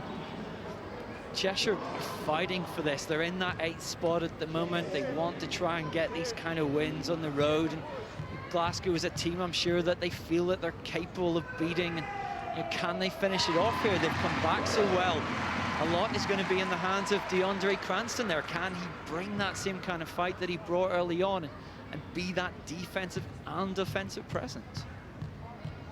Well, certainly defensively, he's going to be hampered by the 4 fouls, but offensively, he continues to be effective, up to 15 now. Schneck. Cole now. Brown has it. Shot clock down to 10. Cry of defense for the home fans. Brown looking to go past Harrison. That's a really tough shot from the fall away. Probably not the best option. Rocks with the chance to potentially tie here with a 3 or an and 1. Harrison driving in. Gets it out to Wedemeyer. Shot clock getting low. Hoffer has it. Head fake, steps underneath. Doesn't knock that one down. Brown with an easy rebound. Midway through the last here at Kelvin Hall, Schneck going in, and it's too easy because Cranston's afraid of that 5th battle. Yeah, he's just stepping back there, no aggression whatsoever. Schneck clever, taking advantage. But we've seen there the last few offenses here, just that rotation from Cheshire. Players moving through the zone, making cuts, trying to take players out of their defensive rotation, and it's working for them. Huffer in the corner for 3, big shot. Rocks needed that. He is that spark plug. Often coming off the bench early in the season, now an established starter. They have trust in him now, giving them the ball. The other Glasgow players know he can make those kind of shots, and boy, they need that right now. O'Reilly driving in, looking for some help, and he was looking for a passing option. Schneck was a little bit too close for him to throw that pass, and that's why it ended up out of bounds. So again, the Rocks with a chance to tie or even take the lead. 4 minutes and some change to go here in the 4th. Green orchestrating things for Glasgow. Still he has it. Still Green. Nobody else touched the ball. Green misses the shot. Cranston was open at the basket after that switch there. Didn't get it to him. Green left with a much tougher shot. Brown penetrates in, out to O'Reilly, open for 3. That one doesn't go. Ball batted up. Huffer has it. Wedemeyer is in front of him. Harrison back to Huffer. Huffer goes up to jam it down. Brooks thought there was a foul. Nothing doing. Brown. His shot doesn't go. And there's a bump off the ball. Bodies flying everywhere. O'Reilly steps underneath. That one's short. Did it touch Cranston on the way? Yes, it did. Touch Cranston's fingers on the way out of bounds, so will be a sideline ball, but a frantic bit of play there has been stopped by a timeout by the Jets. And John Lavery there, just looking at the way his players are going, they're keeping their heads, and that's all he really needs there, and going into that timeout. Let's just have a look at, here's the Huffer going to the basket. He goes up, Brown goes up with him. Well, that looks like a foul, doesn't it? Tough, aggressive defense there. They got away with it that time. But you have to say that was a 3-on-1 break. Could they have made better decisions? Or would Sterling Davis not have wanted them to move that ball out? They came back to Harrison, maybe missed the momentum for it. You'll want his players now to go out and not make mistakes and take those kind of advantages. I just wonder whether if Huffer had gone for the layup rather than the dunk, he might have been more likely to get the whistle. But because he was aggressively going at it, well, you don't want to take that aggressiveness away, and that's been his strong points there. He has that aggression. But John Lavery will be saying to his team, no, we've got this 2-point lead. It's 3 minutes 23 left. Let's just not make those mistakes. They have made more turnovers than the Rocks in this game, 12 against 5. if they can keep those turnovers down in the last few minutes here, where this game is absolutely theirs for the taking. Sterling Davis standing right on the sideline there, but it's Jets ball, and they will reset. They have a new shot clock, obviously, after that last shot bounce out of bounds off Cranston's fingers. Brown driving to the hole is caught from behind by E.J. Harrison, and I think E.J. was after a bit more help than he got. Yeah, and that's what they need. You need to sort of guys to switch there. We'll see with this cut to the basket as Brown takes it. Again, who's lurking near the basket? Who may have come across there? It's Cranston. It's just that slight hindrance. Well, it was on the pick and roll. Cranston didn't know whether to stay or hedge back to his man, and in the end he sort of went back to his man, and EJ was hoping that he might stay, and that one has a good think for Brown, but wobbles out. John Lavery looking to the skies there for divine inspiration for his team, maybe willing that second shot in. Adam Brown got it that time. 3 points in at this moment. Cheshire really now playing with so much confidence, and the Rocks trying to regain that swagger that they showed in the first and second quarter. 3 minutes to play here in Glasgow. This will tie it if it goes. It doesn't. And the rebound is an easy one for Colin O'Reilly, and the clock very much the friend of the Jets. Whilst they have this little lead, they can take their time on the offense. O'Reilly. Cole under pressure, almost loses it. Ball on the floor, it's still bobbling about. Who's got it? It'll be a jump ball, and the arrow is pointing the Jets' way. But they only have 2 on the shot clock. This is where you want your players. We see in the court there, just with this, trying to back in just up high, just a little bit of mistake. And just those small little details. Cole forces up a prayer. It does hit the ring, but Green grabs the rebound. Green backs out. Murray. Hoffer coming round. Murray penetrates in, trying to get it to Cranston, and he's fouled first. I think it's O'Reilly. Yes, it is. Only his second, only team third, and just got past him a little bit there, and a little bump, said the official. So it'll be a sideline ball, which Danny Hoffer will jog over to inbound for the Rocks.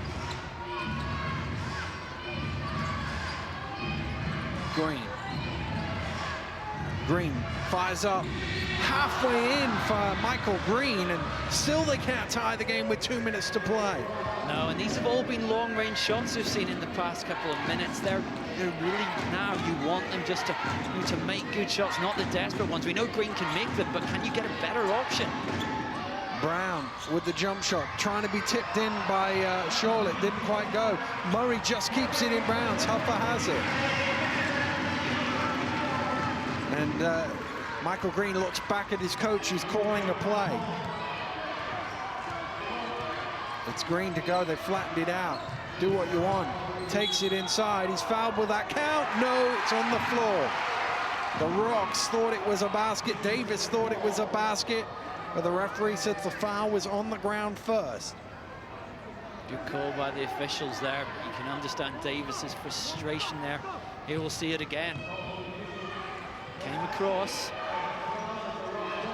Well, you've seen them given both ways, I think it's fair to say. Shot clock reset, though. Can the Rocks reset their offense? Looks like the same play. Green flattened it out.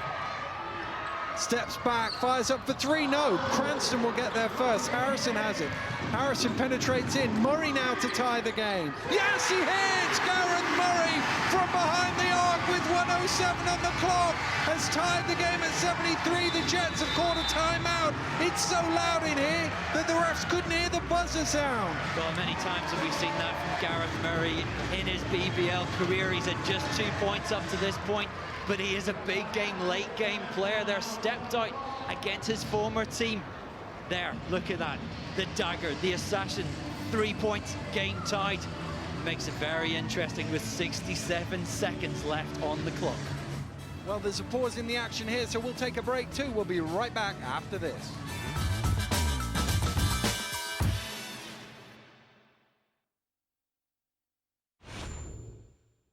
The universe is made up of precise ratios and patterns. Your son, he sees how it's all connected. You're telling me my son can predict the future? Everything. He's trying to tell us about something. The time, the date, somehow it's all connected. It's a roadmap. It's your destiny. Touch, brand new drama, starts March on Sky One HD.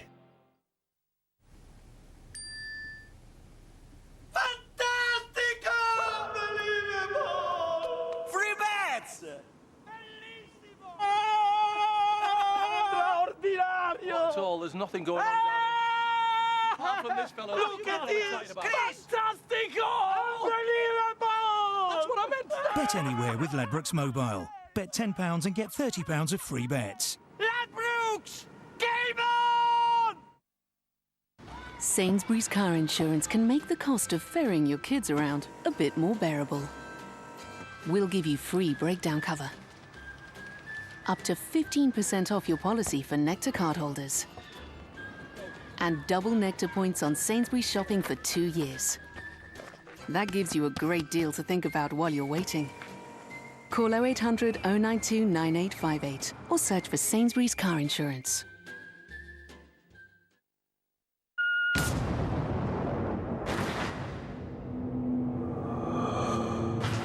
At the limits of your ability, you need to hydrate fast.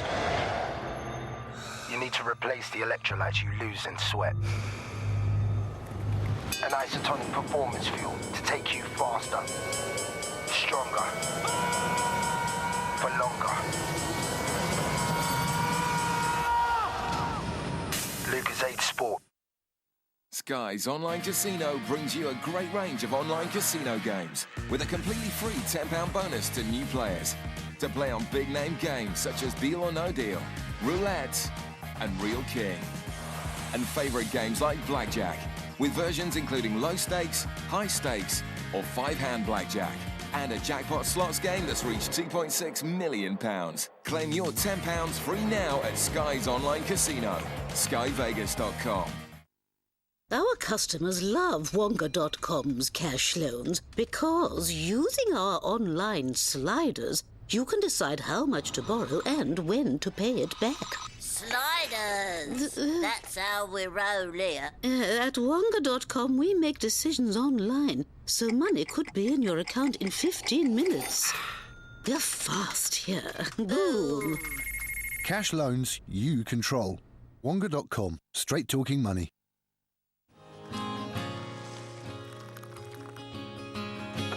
If you think all instant coffees are the same, think again. And nothing's real but love. Nothing's real but love. No money, no house, no car. It's like a love. Ooh. Fall in love again with the new, richer aroma of Nescafe Gold Blend.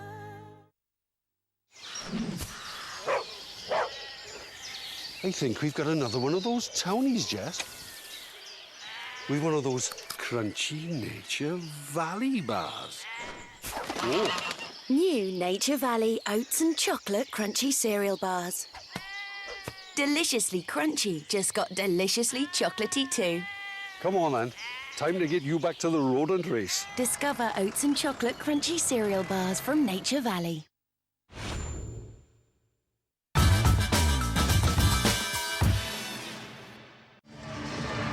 Well, 1:07 left to go. You would have thought there's going to be at least 4 offenses left in this. The way, I mean, they could run it down and there'd just be 2, 2.5, but the way the game is poised, you would imagine there'll be at least 2 goes each here. Speed, though, that both these teams have been playing at. Can't imagine that they're using up the 24s here. Schnell. They're all on their feet shouting defense here in Kelvin Hall. There's a foul off the ball. Who's it on, EJ? Yes, it is, EJ Harrison. And that is the 5th foul on the team, so it will be 2 free throws for Brown. See if we can see it on the far side. He's just pushing, really. Not the sort of play you want to see from a veteran there. I'm not sure he knew too much about it.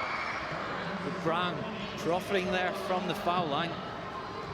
John Lavery seeing his team there. Swig of water, refreshing himself as the team got the thirst to close out this game. Brown makes them both. He is an excellent foul shooter. And E.J. Harrison is going to sit down with Wedemeyer into the game now for the Rocks. 56.8 on the clock. They trail by 2. Interesting, will they look for that three-point threat that we've seen from the Canadian Wedemeyer earlier in this game here to try and get that lead? Will he step out? Green gets it to Wedemeyer. Tipped in by Cranston. Big job on the offensive glass. Ties it with 40 seconds to play here. Brown. And it gets louder and louder at the defensive ends from the home fans. Brown picks it up, gets it to Schnack. Shot clock at 10. Here's Cole penetrating. Cole firing off balance hits. 26.8 to play. Rocks need a score here. Green to Murray, head fakes. Back to Green to give the Rocks the lead. No, it's short. Murray will chase it down, but he won't get there. It's out of bounds, and it's a Jets ball. The Rocks are claiming otherwise. I don't think anybody touched it. I think it went straight out of bounds. They're just going to check, the referees, and they are saying, yes, it went straight out of bounds. And Murray not happy there, but just with that tap there, you saw that three from Green when it came back out. Did it get that contact? I don't think so. It's really tough to call, but Murray, moments before that, when he had that three-point opportunity, sold the fake, didn't take the shot. Maybe if he'd been more aggressive there, he could have hit that other three, but now we're going to a timeout call by John Lavery, drawing up that defensive play. You know, for the next 15 seconds, they will have possession. Will he go out here, try and run the clock down, try and get a late shot? You'd think possibly they'll drive it inside and try and get the foul. Well, I would imagine the Rocks are going to foul quick here. 15.1, they're 2 down. They can't let them run the clock down. They're going to have to come out and commit a quick foul and hope you get somebody who goes to the line 1 for 2. It's game strategy time here. This is where the coaches are really going to earn their coat. And here Sterling there on the bench, just shouting some last-minute instructions to his guys, saying to Gareth Murray what he wants him to do out there. Cheshire, it's theirs to lose at this point. Well, steal first, foul second would be the 2 options for Glasgow, I think, here. It's into Cole, and Green does quickly foul him. Down to 13 seconds exactly. And Brown will go to the free throw line. He's an 83% shooter on the season. That's Mike Green fouling out 11 points in this game tonight. Struggled a little bit offensively in this second half. Ice running through the veins here at the foul line. Has the chance Brown to finish this off. Calm as you like. Good from the foul line for Brown. John Lavery at the other end, whispering in the ears of both of his players, getting them set defensively. We'll get another opportunity to do so with Sterling Davis calling a timeout. Well, Davis calls a timeout. I'm sure tactically this is as much to advance the ball into the front court as it is to draw up a play. But coming out here, do you go for a 3 here, or do you just try and attack the basket and get a quick score? I think at this point, you look at the opportunities the defense presents in front of you. You've got shooters out there. EJ, he can hit threes. Wedemeyer, he can hit threes. So can Gareth Murray. You know, if you have that opportunity, maybe you move the ball around, try to get that quick score. Otherwise, just make the basket, try and cut the lead, get another foul and make it go back and forth. But with just that 13 seconds left, the 4-point gap, we've seen it before. It's not enough to bet your entire house on. No, you'd certainly, money would be on the Jets at this stage with only 13 seconds to go. But anything can happen. A quick score here for the Rocks is imperative. Whatever value it is, it's got to go in quickly. And the other thing on that is Davis is now out of timeouts. Huffer to inbound for the Rocks. 13 seconds to go. They trail by 4. Shaw has been told to stay on the court. He'd overstepped the sidelines. Harrison has it. Harrison driving in, round the screen. Got to shoot, got to get it up. Cranston for 3. Well, whatever they drew up, that wasn't it. There's no way the big fella shooting a 3 was the play with the 5 guys they've got out on court. I think Cranston for 3 is not a phrase that you expect to be saying this late in the game here, but great perimeter defense from Cheshire there. Kept the pressure on. As soon as the inbound went in, didn't allow the Rocks an easy opportunity. EJ took the ball across, couldn't find the opening, and they had to settle for a bad shot. And now, at the line again, 1.7 seconds. I fear it's good night, Glasgow. Well, it is, even if he misses both. And now's a good time to miss when you're 4 up and they can't score. When you're 2 up, you got to make them both, which is exactly what he did. But even a miss here doesn't matter for the Jets, because they are going to claim an important win in their hunt for a playoff berth. It's thrown to Wedemeyer. He will fire it up on the buzzer, and it goes in. It doesn't matter, but a spectacular way to finish the game from Wedemeyer for 3. But the result was already in the bag thanks to some cool shooting down the stretch on the foul line from Brown. Yeah, too little too late there from Glasgow, and a very disappointing second half performance for them. They had this game, you thought, won by half-time, playing so well, but Cheshire, credit to them, didn't give up, showed composure, began to bring that much more energy defensively, and therefore now strengthening their hold in those playoff places. Glasgow sucked back in ever more into that battle below 4th place. Well, a great victory for the Jets here on the road. They've been picked up 2 vital points in their playoff hunt. They've beaten the Rocks by 80 points to 78.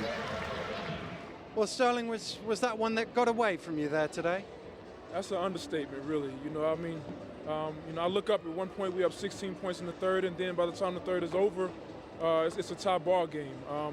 The thing that worried me was at halftime, we hadn't been to the free throw line. And with a team like Cheshire, they don't have the deepest team. You got to try to take advantage of that and make sure that come the second half, they don't have just a clean slate. And being that situation happened, we spoke to the guys at halftime and said, listen, we know they're going to come out a little bit more aggressive defensively. Things that they let go through they won't happen this time. And I think that put them in a good situation going into the second half, and they capitalized off of it. Their intensity kept going. We went to the free throw line 7 times tonight. So, you know, all those things, kind of add into the way the result ended. And DeAndre did a good job for you inside in the first half, and when he picked up that foul in the third quarter, that's when they made their charge. Yeah, DeAndre, he had a presence in the first half, and that was important for us. We wanted to try to put that pressure on Cheshire on the inside, you know, because they lacked any depth once they get to the bench. But, you know, which they did. They let balls go through and they let shots go in. Second half, they weren't letting those things happen as easy. And I think, you know, we couldn't get the ball to Andre the way we should have. Then shots from the outside, we settled too much for that. So, you know, it was disappointing the way we finished the game out. Disappointing that, you know, we're at home right now playing against our home crowd and didn't put on the show for the full 40 minutes the way we should have. You know, so it's just one of those things. And is this a result you can get out of the system quickly? Well, we have to. We have to in the fact that we have games coming up. But, you know, I think we got to learn from everything that we do. And I think right now our main thing is being consistent. I thought our defense was very inconsistent in the third quarter. Came out okay, but then they made a run, and before you knew it, they were back in the basketball game. Once that happened, now the pressure's on us in the fourth quarter. Everything tightens up, and Cheshire don't have much to lose. So they came out and they played well. They executed, and they put a win away from home. Well, John, what did you say at halftime? It was a different team in the second half. Yeah, I just said to them at halftime, you know, we ain't showed in the first 20 minutes. Defensively, I thought we were very poor in the first 20 minutes. You know, they could get whatever they wanted to. So I just said to the guys, you know, we just need to step it up on the defensive end. I thought our offense was fine in the first half. So we just tweaked a few little things in the second half regarding defense, and the guys came out in a positive mood and put a good performance in the second half. And your shooting percentages in the second half was so much better than the first half. Yeah, you know, you don't know whether you put it down to obviously a long road trip or whatever. You know, the guys are getting the legs in the second half and stuff. But I think it's all about confidence. And once obviously we made a few shots, you know, they started falling down for us. And the way you finished that third quarter really gave you the momentum going into the last 10 minutes. Yeah, we finished it really strongly. I was pleased because obviously our last 2 games that we've played, we've come strong in the third and the fourth quarter. And to maintain that here, it's a tough place to come and win. So I think we've done a really good job tonight. And an important win in terms of points on the board, but also giving you the head-to-head with the Rocks. Yeah, it gives us the head-to-head. You know, it's really close from 8th to 5th. You know, anybody can finish in any of them positions at the moment. So all we're looking to do is just take care of our business and see what happens around the league. Well, what happened there? It looked like your game to win there quite comfortably. Yeah, it was just we let down in the third quarter there. We just gave away our lead. We were too relaxed, and we let them come back into the game.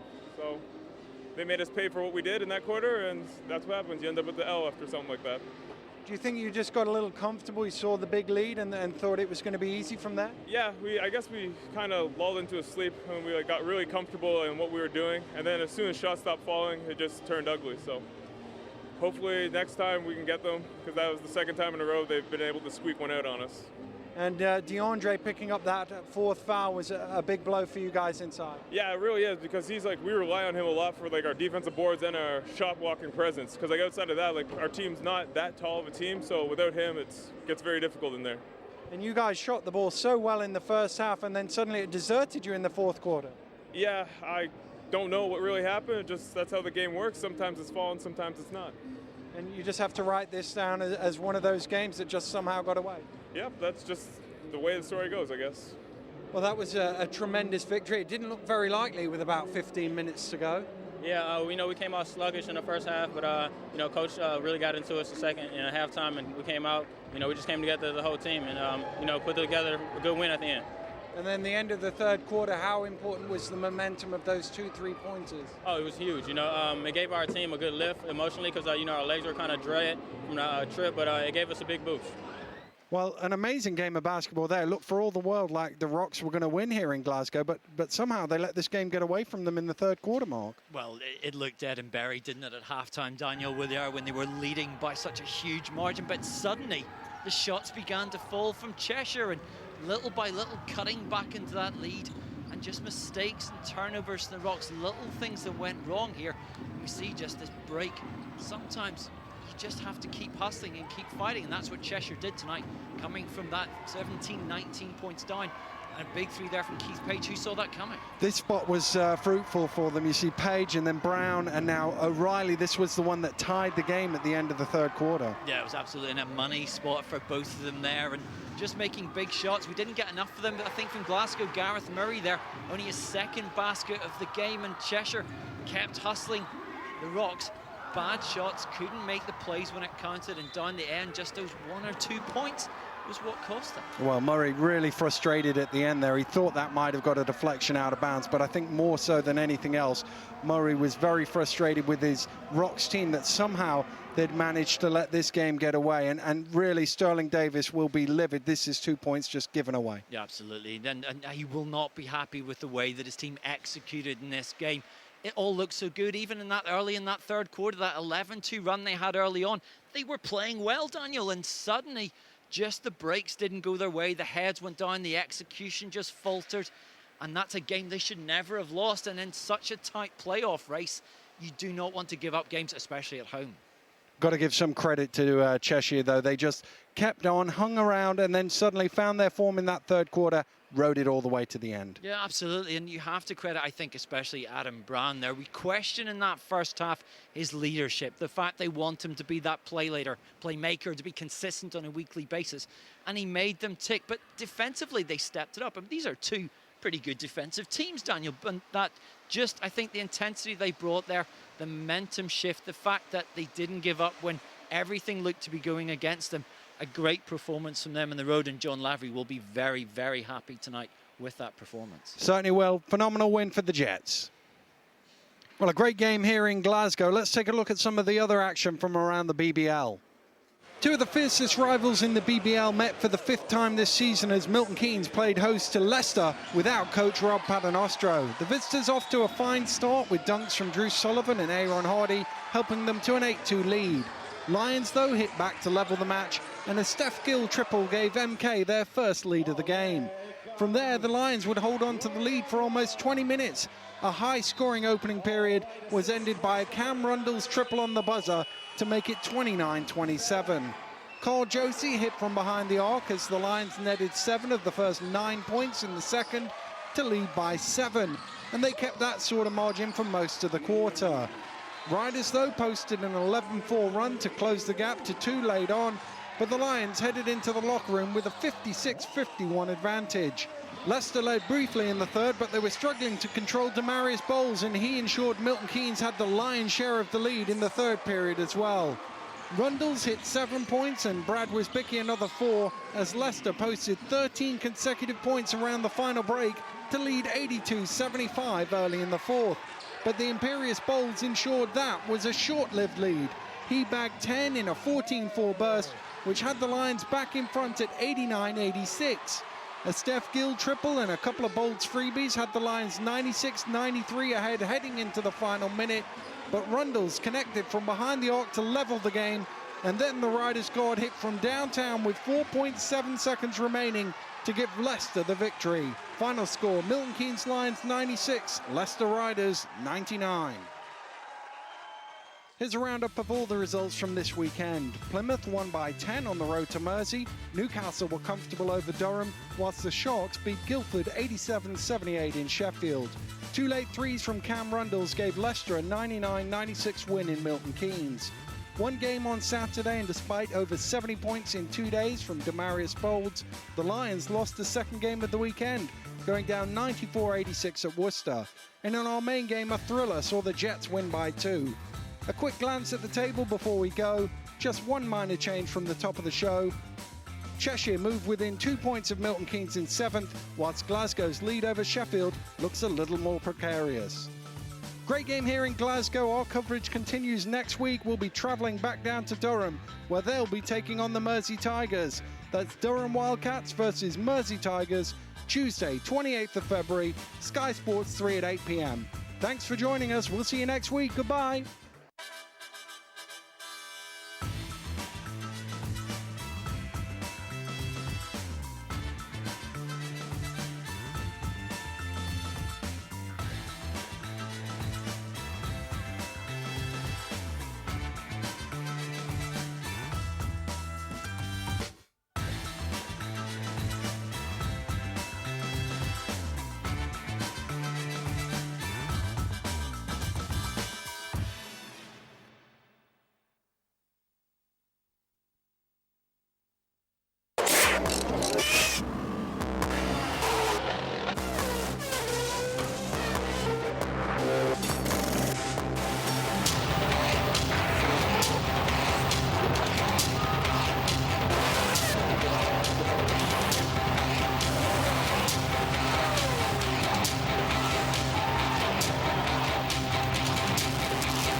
Hello. Hi. You've got the room. Sorry. The ad said there were 2 rooms going. No. Not enough broadband capacity to support 3 computers. Why? What have you got? BT Infinity. Oh, you've got that at home? It's like 3 times faster than your average broadband? 4 times faster, actually. So, room for J2 then? Yeah, of course. Yeah, come in. Thanks, fibre optic technology. This is yours, Anna. It's great. And yours is through there, Joe. You can work round my bike, can't you? Ouch. Schoolboy error. So, this is where the magic happens. Last night in here, me, 2 Americans, a Swedish girl and a Dutchman. These are virtual friends, aren't they? Oh, yeah. 4 times faster than average broadband. Infinity, only from BT. Leather dries out, just as men's skin. If you use a regular men's shower gel, your skin may become dry and tight. Dove Men Plus Care is different. Only Dove contains micro-moisture technology, which fights the effects of skin dryness after every wash. Dove Men Plus Care. Be comfortable in your own skin.